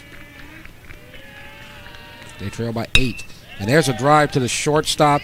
Backhand grab, throws to first, and gets him. Nice throw as that's loop to Hess. 6-3. So nice job by the shortstop right there. Yeah, the ball a little on the outside half. Looked like Vadney tried to pull it. Luke makes 1 step to his left, shows off that cannon to first base, and bang, bang, but gets the out. So beautiful play there by the shortstop. So Colin Loop with the play, and now that brings up Will DeLone, number 24.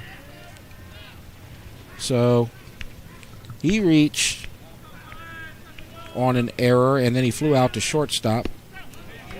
Breaking ball on the inside corner, strike called. 1-1 with 2 outs in the bottom of the fifth.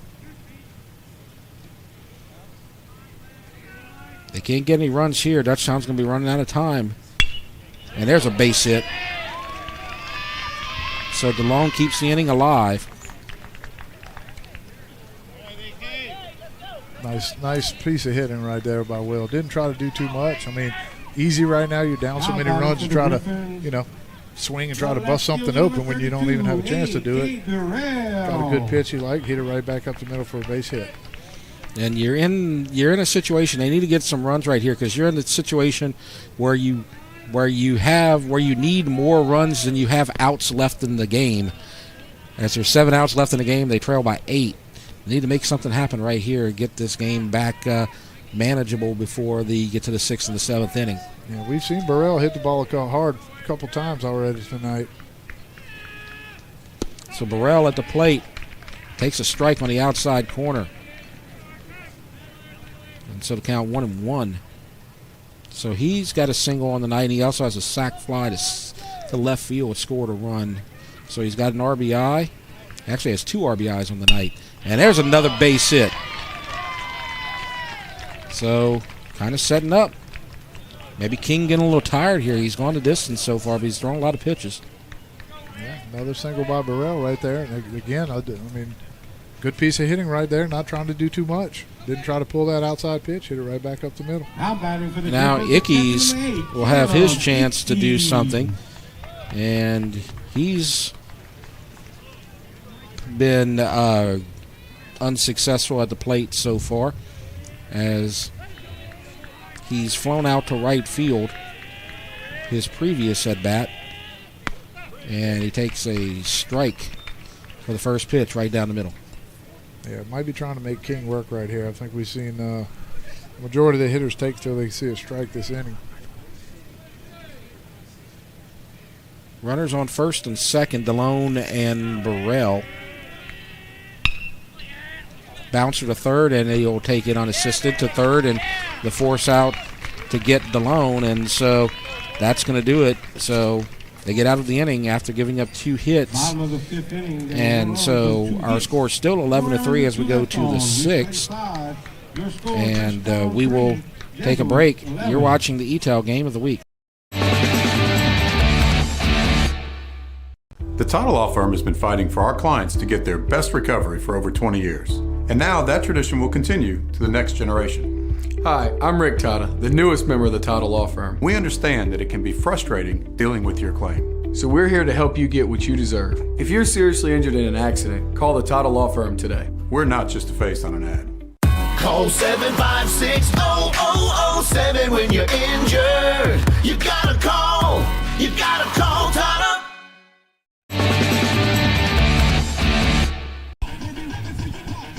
So we go to the top of the 6th, and Jesuit in command, 11-3 the lead. As you see, the big thing we've seen tonight so far, 4 errors for Dutchtown. That's been kind of the culprit here tonight, as they're pretty even on hits. Dutchtown's had a good season so far. It's still kind of young, but you look at that, they only have those 2 losses to East Ascension and Covington, but they've won some big games. They had a big game last night. You see that Shaw game, they did win that game by a score of 7-1, but also some other big teams and some other big wins out there as well. Yeah, a couple good wins. You see St. Paul's, Holy Cross, they're always good. St. Michael's always good. Lafayette's got a super good pitcher that the Griffins actually pinned a loss on there earlier in the season. There are only 2 losses, Covington and East Ascension. And again, both of those are in tournaments, so when you see your pitcher running thin, it's just tough to scratch those wins. Yeah, and they, as we said, they're 9-2, and they are number 9 in the power rankings right now. As you see a new pitcher, number 17, that's Charlie Graddick. So now he comes in, Graddick, to face the leadoff hitter this inning. As you see, number 24, that's Holden Hess, who will lead off the 6th inning. He also led off the 5th inning.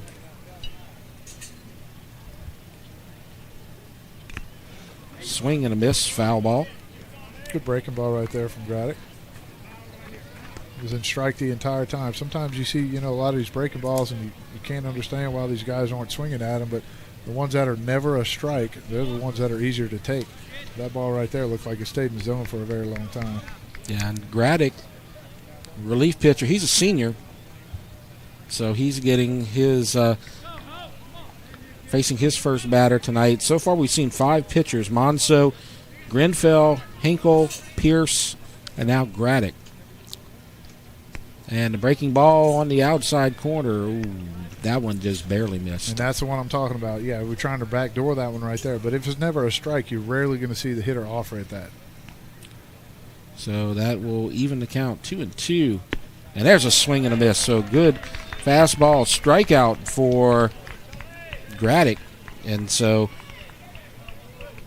Hess is now 0 for 3 on the day. One of the few Jesuit hitters who hasn't now batting, gotten a hit here. 13, And so now we have some substitutions coming in here. Number 13 up for Jesuit. That is Bronson Gobel.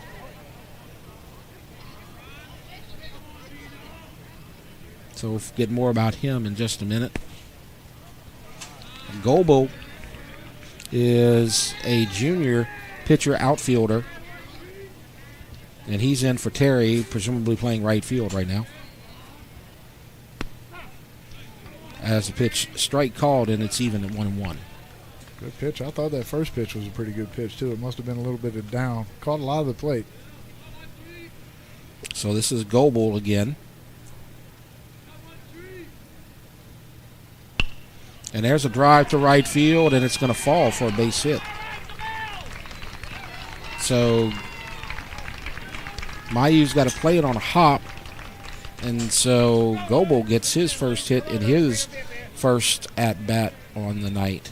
Man, that was a pretty good piece of hitting right there. That ball's down and in. He kind of, I don't know, stepped out and filleted that thing to right field. Yeah, nice opposite field hitting right there. And so Brandau's up the bat. And a fastball outside. He's got some good velocity on the ball, but missing outside right there. Outside of Monso, he's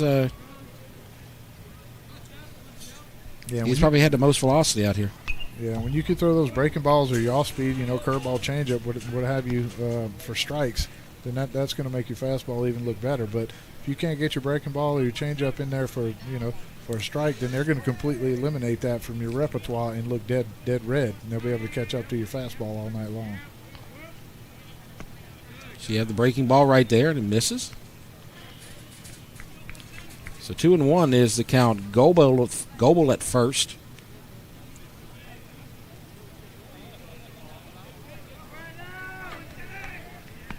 Swing and a miss, and that looked like he was fisting that. That looked like off his arm almost. That ball almost hit him. Yes. It might have hit off the knob of the bat right there. So Brandau, let's see. He has a walk and a couple of singles. So he's had a good night at the plate. And there's a fair ball down the right field line. They like going opposite field. They just spray the ball all over the field. They're a great hitting team. And now the runners at first and third. Yeah, I don't know. If I'm the pitcher there, right there, if I'm Graddick, I just have to think I beat him on that pitch. That pitch, he looked like he was pretty tardy on that fastball inside. But was able to get it down the line. And the first baseman, DeLone, dove for it but couldn't quite get there. And this Jesuit team, not every hit has been clean, but that old adage, you hit it where they ain't. Yeah. That's what they're doing all night long. Yeah. A lot of their balls have found some holes. They've hit some balls pretty hard at the Griffin defense as well. Trying to extend the lead to 12-3 with a runner at third. Swing and a miss. And we have a new hitter at the plate, number 15. So let's get the replacement here. This is number 15, Kanan Clayton. And it goes in the dirt. The runner will go to second from first. So Brandau will get to second on the wild pitch. And again, this is Clayton at the plate, replacing DeRoche.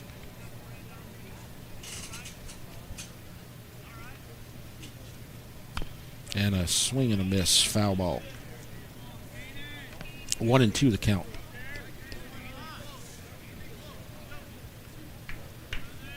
flirting with this 10-run rule here.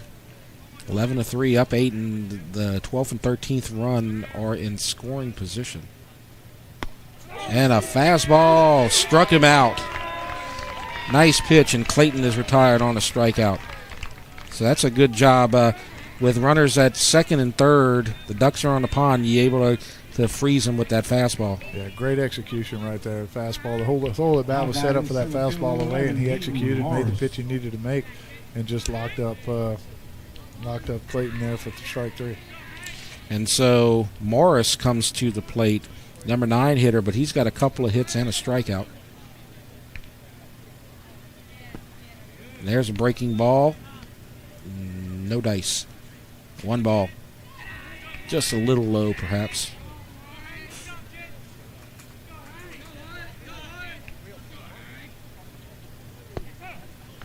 And there's a strike called on the fastball in the inside corner. 1-1. Trying to get out of this inning with no more runs scored. Jesuit up 8. Breaking ball. Strike. Beautiful pitch right there on the inside corner. Great pitch. That's the one that's almost impossible to pull the trigger on. The one that just starts on you, just tracking you the whole way and just breaks over the plate at the last second. So 1-2. Swing and a miss. Ickes was able to hold it, and it's a strikeout. So foul tip, strikeout. So he struck out all 3 outs. So he got no runs on 2 hits and no errors, 2 men left on base. So the bottom of the 6th, 11-3. You're watching the E-Tail Game of the Week. E-Tail Business empowered us to do more. Since 1957, Holmes Building Materials has provided lumber and building materials for the greater Baton Rouge area. We pride ourselves on customer service in the residential, commercial, and industrial sectors. We run over 25 trucks a day. The software system that we use is internet-based, so we always have to be up and running. Having consistency is the biggest thing that we can ask for, and E-Tail helps provide us for that. If you're looking for great customer service, high-speed internet at an affordable price, I would highly recommend E-Tail. So the bottom of the 6th inning, 11-3, Dutchtown trails Jesuit High School. And we're only a couple of weeks away from moving from tournament play to district play. And you have the home and home series that are happening. And Dutchtown opens up with Woodlawn. They've had a decent season so far. They have a winning record. But then you see East Ascension, Santa Maria Catholic High, and a really hard district to get through. Yeah, and then, I mean, what kind of sticks out to me is that towards the end you can have Santa Maria and Catholic, who are both strong teams, we know for sure this year, as they have been in years prior. But, coming down to the end of the district, it's going to be neck and neck, so those games are going to be very important. Right, and probably the top 2 teams they're going to face in the district are at the end of their schedule. So they're the kind of team that can maybe they need to win some early games to get ready for that late season push. And we are at the bottom of the 6th, and this is Peyton Cooper, so we're going to get Cooper, Kibbe, and Parent. And so 2-0, and it's 3-0.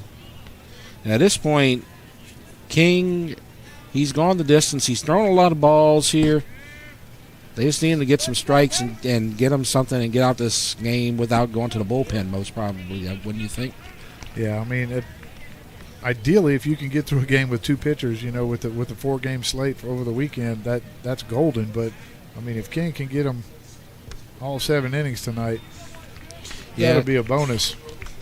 He gave up a couple of runners in the 5th inning, and now he gives up a leadoff walk to Cooper in the 6th. So, you seen him laboring a little bit, but he was able to get out of the 5th inning without giving up any runs. Yeah, laboring a little bit, and I'm sure we don't have a pitch count, but I'm sure his pitch count's pretty elevated right now. Probably trying to look to get a few quick outs, but if you're Dutchtown, you got to kind of sit back, make him throw strikes, make him work. And so Kibbe takes a strike as he had that hard hit double against the wall a couple of innings ago in the 4th. There is action in the bullpen for Jesuit, so if he gets in any kind of deep trouble, they're going to probably pull him. But here's a ground ball, double play ball, short to second, and it's late to first, and so they'll get 6-4, but the batter, Kibbe, will reach first on the fielder's choice. Yeah, so just a ground ball, about 2-3 hopper to the shortstop loop there. Not quite hard enough to be able to turn that double play. We see DeRoche, I don't know, take a little while there at second, which he should. I mean, you don't want to throw a ball away right there. And so Pyron at the plate takes strike one. So Kibbe at first, reached on the fielder's choice. Pyron at the plate. Then we get to the top of the lineup with Mayu. Swing and a miss. And it looked like catcher thought about going to first, did not. And so Pyron's in the hole, 0-2.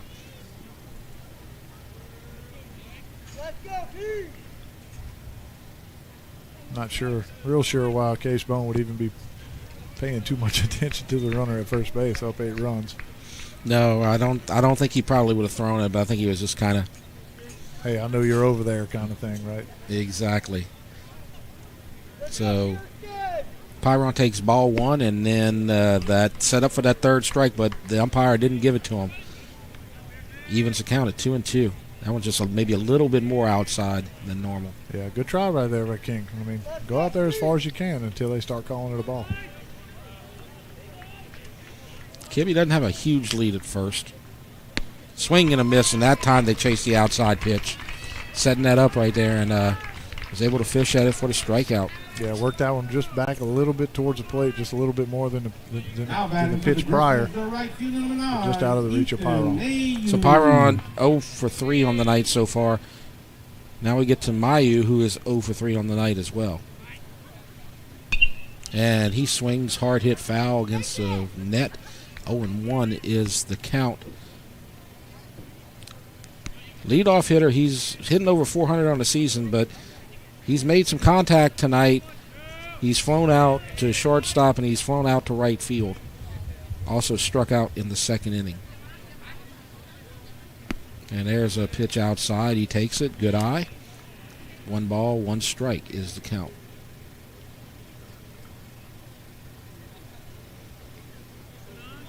Four outs to go for Dutchtown, trailing by 8. And there's a bouncer to second.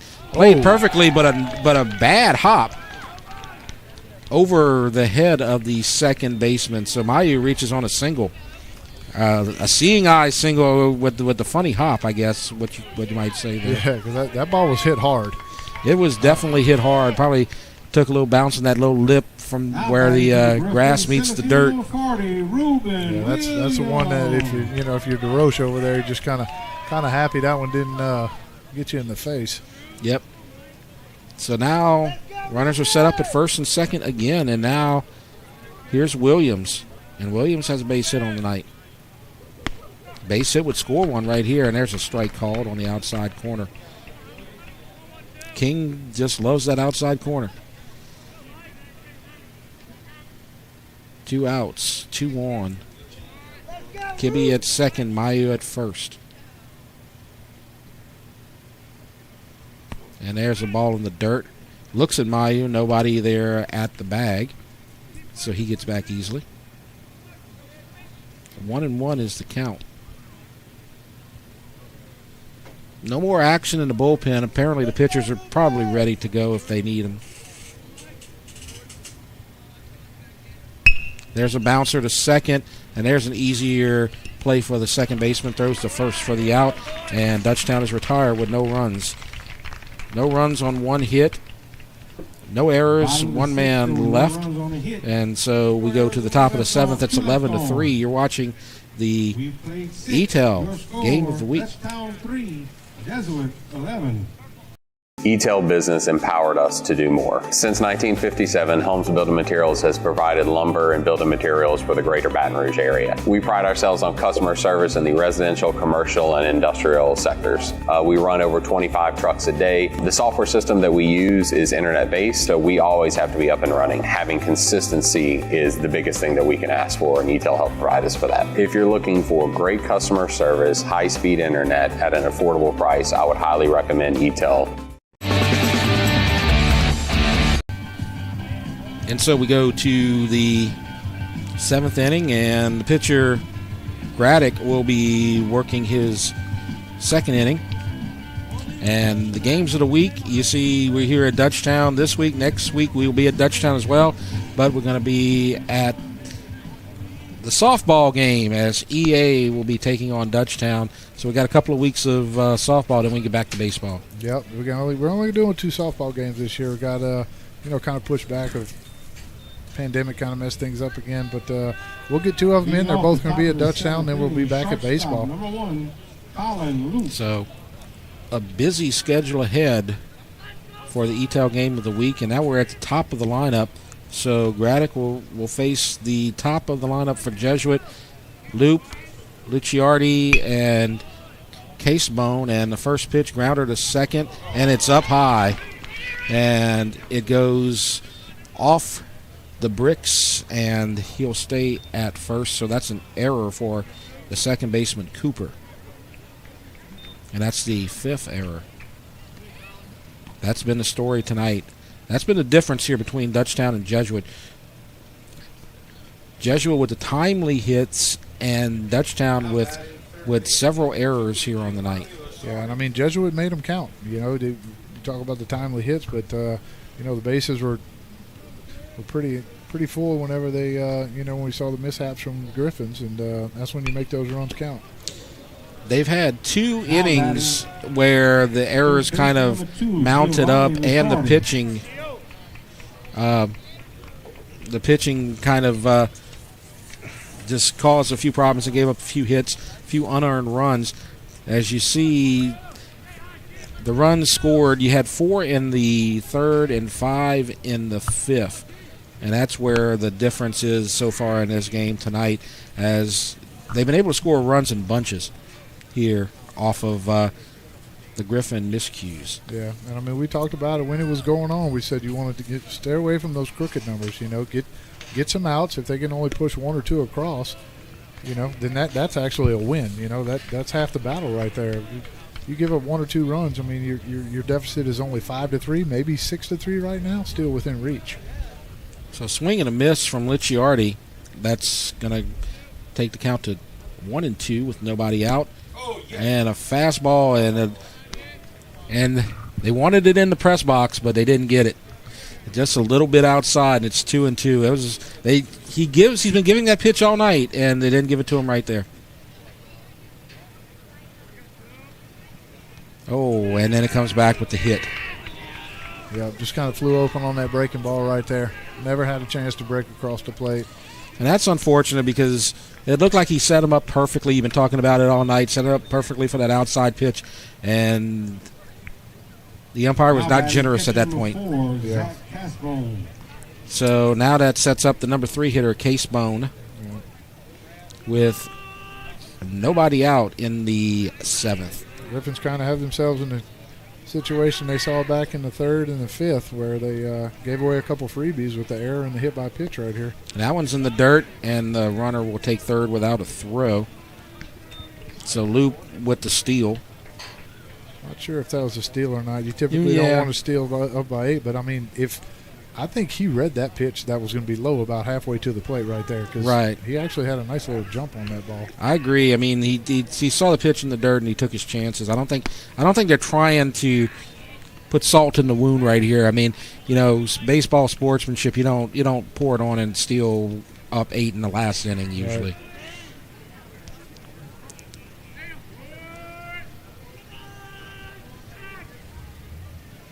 And there's a pitch outside.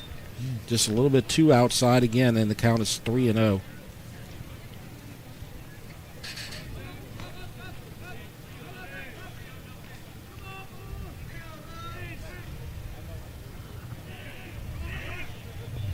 And it's in the dirt, and it's going to be a walk, and the runner will score. And so it's 12-3. As the walk wild pitch goes to the fence. Ickes could not hold on to it. And another run comes in, and it's 12-3. So now runners at first and second. Number 7, Trip Haddad. So Haddad will come up. Licciardi at second, Casebone at first.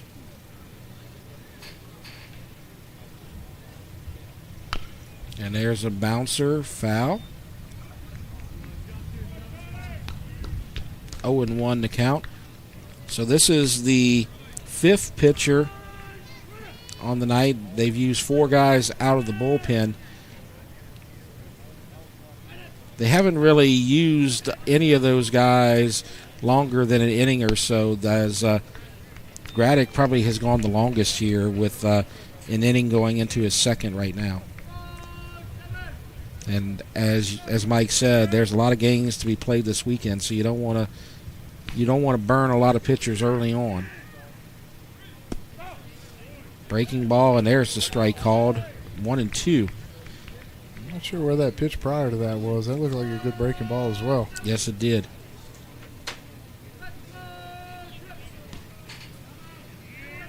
Graddick just needs an out. And there's a pitch in the dirt. Low, ball 2. Michael King on the other side, the pitcher for Jesuit, he's gone the distance. He's given up some runs and some hits, but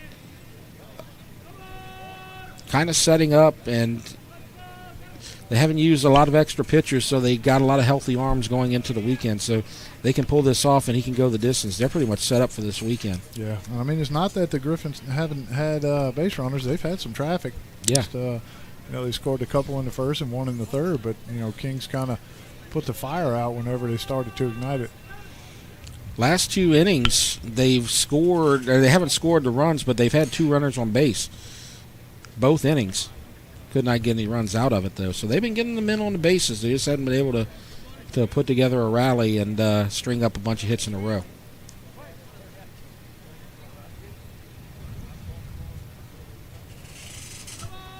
Two outside. Ooh. Full count. Breaking ball. Maybe a little high. He was flirting with that outside corner again. And he wanted to right there. Casebone wanted to swing at that pitch. Yes, he did. And a foul ball again off the wrists. They've fouled off some inside pitches, sawing off the bats almost. Man, that ball was so far in on his hands. You rarely see a hitter come out of the box when you foul a ball off your hands that bad. Yep. But hey, good job by Casebone. He fouled off a good pitch. I mean, keeps himself alive.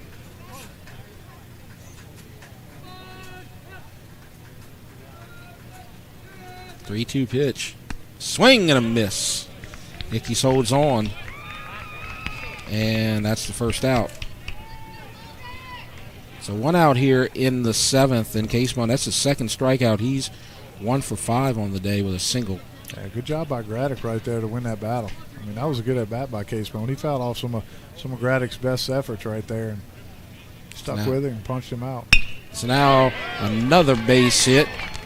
And that will score a run and make it a 10-run lead. They go to 3rd, and he is in safely. So a base hit for Hess scores a run. And with the throw to 3rd, Hess will go into 2nd. So runners are at 2nd and 3rd with 1 out after the RBI single. That was the first hit of the night for Hess. And now Goebel will come up. He replaced Terry at right field. Now batting right fielder number 9, Joel Terry.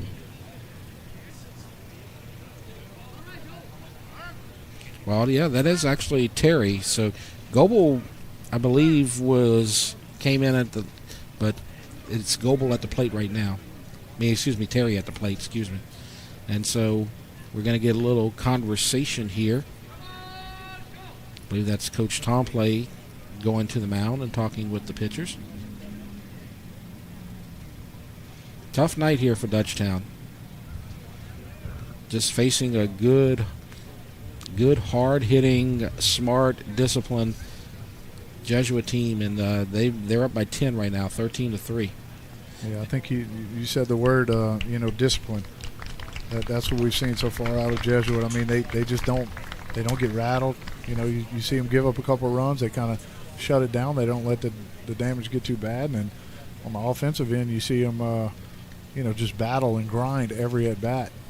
And we have a pitching change. Zach Oakland coming in to pitch for Dutchtown. We'll take a break while he does his warm-up pitches. You're watching the ETEL Game of the Week.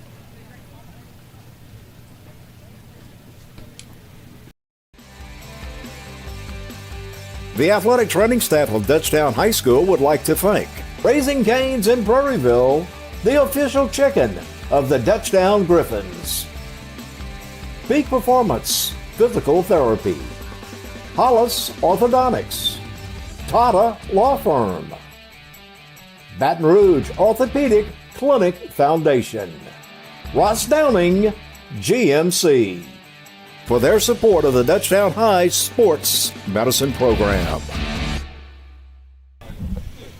Another pitching change for Dutchtown. Sixth pitcher of the night, Zach Oakland on the mound for Dutchtown. Kind of taking it on the chin tonight, down 10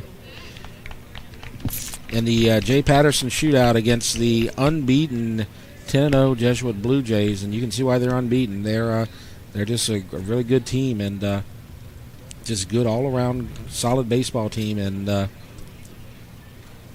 what you're seeing. Well, Coach, when you see the fundamentals that are done correctly, just advancing runners, advancing on pass balls and hitting the ball the opposite way, scoring runs from third base with less than 2 outs, and just making routine plays, all those fundamentals. I mean, they add up, and that's that kind of reflects the good coaching. And if you're Dutchtown, you're gonna be playing a couple more games this weekend. As you said, I believe 3 games still coming up, and so the thing you got to do tonight is just, if it stays like this and you don't have the miracle comeback, you gotta get shake off tonight. Had a bad night, made a few errors, and get yourself back composed, because you got a games early tomorrow as well. So that's the thing about tournaments. There's no time to think about it. Yeah, and sometimes that's the best thing. As a relief pitcher, you'd love to get right back in there. If you have a bad outing, get right back in there the next day, kind of wash that previous outing.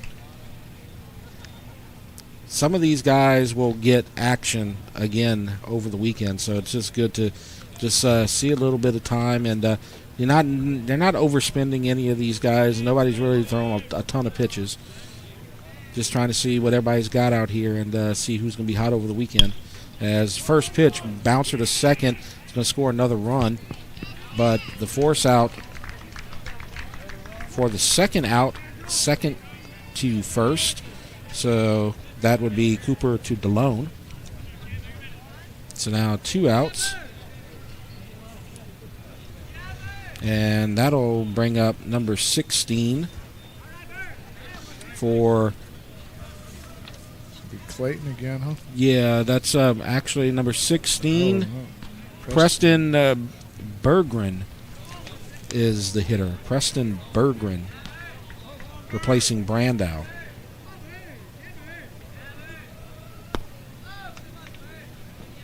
So there's a pitch. Now batting number 16, Preston Berggren. And it's low and ball 1. So 1-0. Runner on third, 2 outs, 11-run lead, and a high fly ball. So Oakland, 3 pitches, and he's going to get out the last 2 outs of this inning as it goes to short, and Kibbe makes the play. So good job by Oakland.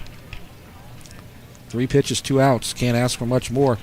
It's 14-3, and we go to the bottom of the 7th. Jesuit picked up 3 runs. So you're watching the ETEL Game of the Week.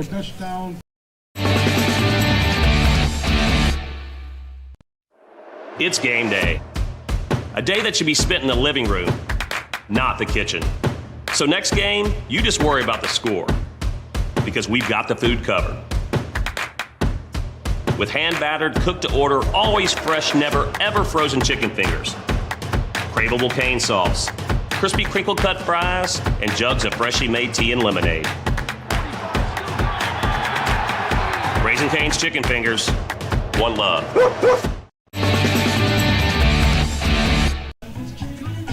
So the last 3 outs coming in the bottom of the 7th. Big night for Jesuit. They lead Dutchtown 14-3.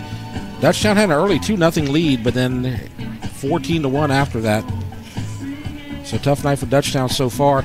And Dutchtown with Coach Shake, we talked about his 300th win. Congratulations to him for that. And the last 5 seasons, he's had success. Hasn't gone deep in the playoffs, but hasn't been one and done either. And last season, of course, no playoffs at all. So that's why he didn't make it. Yeah, we talked about that earlier. For 13 straight years, not counting last year, making it to the playoffs. 3 times in 16, 17, and 19 only made it to the bye district, but in 2018 made it all the way to the quarterfinals for a good run. So you see the seedings, and actually when they made it to the quarterfinals, they were the 23 seed. That was the lowest seed that they had during that whole period, and that was the farthest they had gone. But it looks like we're going to see a new pitcher. So King will not go the distance, but he did his job. He got him through the first 6. And so we have a substitution on the mound. So they go to the bullpen and bring in number 20, and that's J.P. Hernandez, senior pitcher. So King goes 6. Hernandez will go in the 7th. Yeah, King gave Jesuit all he could today. I mean, like we touched on a little bit last inning. His pitch count was probably getting a little elevated, but that's all you can ask for him, like we talked about. I mean, we just can't say it enough times. You got so many games this weekend. If you can get a starting pitcher to go deep in the games, you can save some arms. And so this is Vadnais, so we're going to get 3, 4, 5. So he's got to get through the toughest part of the Dutchtown lineup. So that's Vadnais, DeLone, and Burrell. And Vadnais's got a couple of hits tonight. He's scored twice, also has an RBI. And DeLone has a hit, and Burrell has a couple of hits. So the people who have done the most damage, Hernandez is going to have to face all of them. As pitch up high, 3-0. Yeah, I think Griffin's probably taking to a strike right here. Right. And if you're the coach, you probably just tell him, throw some strikes, let's get out of this game. Don't get cute. And he goes inside and walks him on 4 pitches. So first runner gets on. Now DeLone will come up. Actually, I believe this is not DeLone. Looks like we got another substitution coming in, number 20 for Dutchtown. That's Caden Hughes. So Caden Hughes, sophomore outfielder pitcher, coming up to the plate. He replaces DeLone. So Vadnais at first. Yeah, that's in the dirt. 5 balls in a row. Hadn't found a plate yet. And again, I just saw Hernandez check the runner at first base several times, even on that wild pitch. I mean, I guess it's habit, but I mean, up by 11 runs, that's the least of my worries, I would think. Ball 6. Hadn't found a plate yet. Laboring here already. All you got to do is get some pitches over the plate and get some outs, and you're done for the night.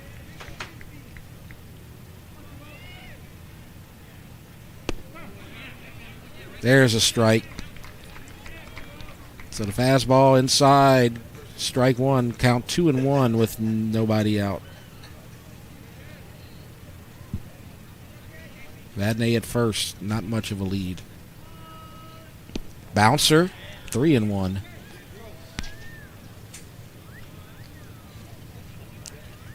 So Hernandez, he's thrown 8 pitches, 7 of them have been balls.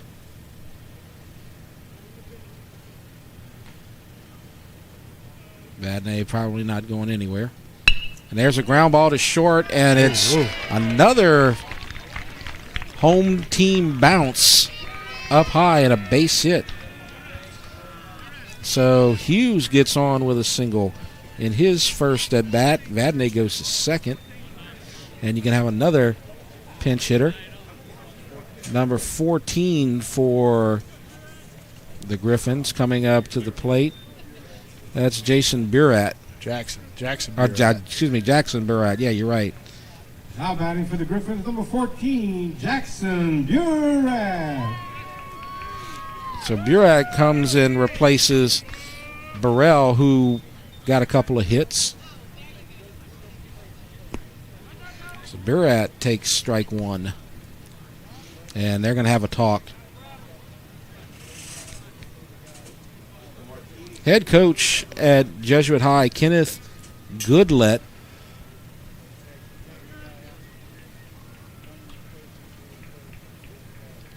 he's got a program at Jesuit that's always been good and always been strong, and he's just running the show really well right now, and off to what looks like a possible 11-0 start. He's probably telling the pitcher, just throw some strikes here, right? Right. Try to let them get themselves out. But if you beer at, hey, this is your first at bat of the game, man. Put together a good at bat and make a good showing.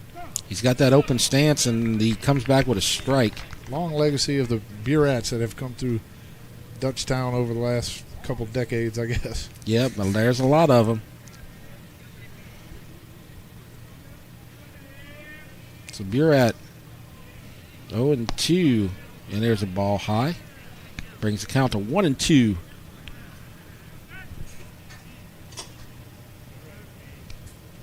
Our score 14-3.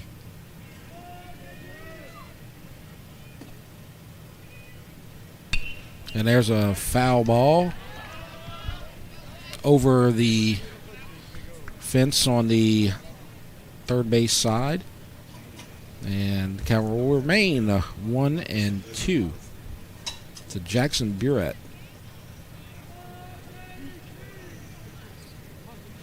So Vadnais at second, Hughes at first. And another foul going toward the Dutchtown dugout. Off the Dutchtown dugout. So Burat hanging in there, waiting for a pitch that he likes. I like it. Spoiling a couple pitches here from Hernandez. Try to get him to make a mistake, miss over the plate, get a ball you can drive. Good to see some of these young hitters coming in and having some solid at-bats. He fouls it again.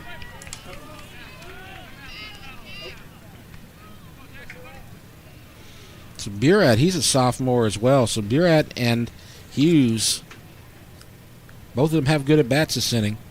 Good to see the young hitters fighting for the Griffins.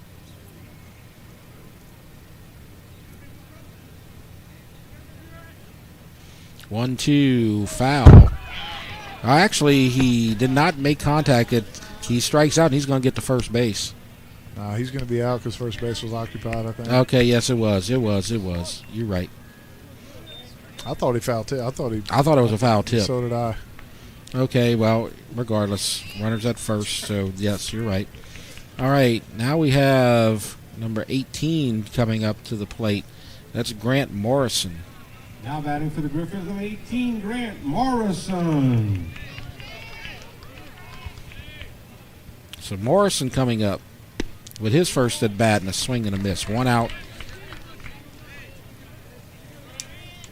So now the runners at second and third after the wild pitch strikeout. So Vadnais at third, Hughes at second, pitch inside, takes it. 1-1.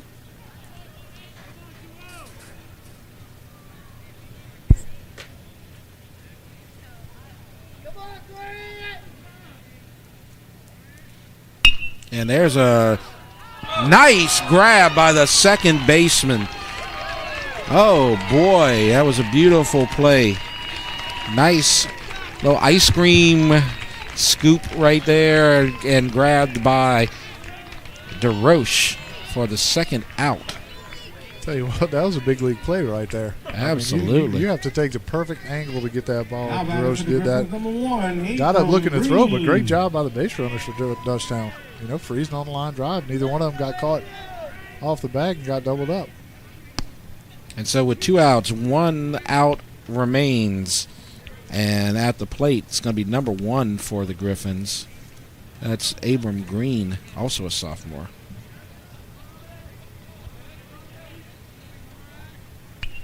So Green fouls it off the net. 1-1 will be the count. Felt like that one hit my headphone right there. I know. Having headphones and having it hit the Nat Sound mic is never fun. It didn't hit the Nat Sound mic, but the mic is against the same net. Man. And that's a strike. So one pitch away, and maybe Hernandez can get out of this inning with no runs.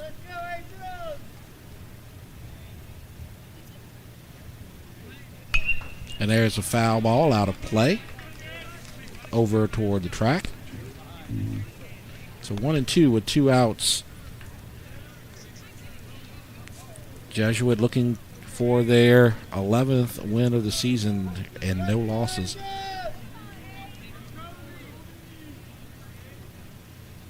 There's a swing and a miss, and they're going to have to throw to first.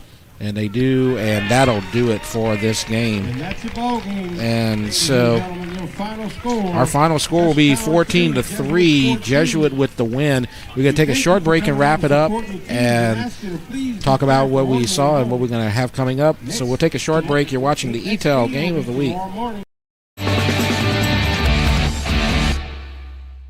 Dr. Brian Hollis is Ascension Parish's orthodontist. Dr. Hollis has an excellent reputation for bringing state-of-the-art technology and the highest standard of patient care to Ascension. He attended LSU Dental School, and he completed a residency to become a board-certified specialist in orthodontics. An avid supporter in our community, Dr. Hollis is married to Celeste Pyron Hollis, and they have 4 children. Dr. Hollis, Ascension Parish's orthodontist. Grow up smiling with Hollis Orthodontics.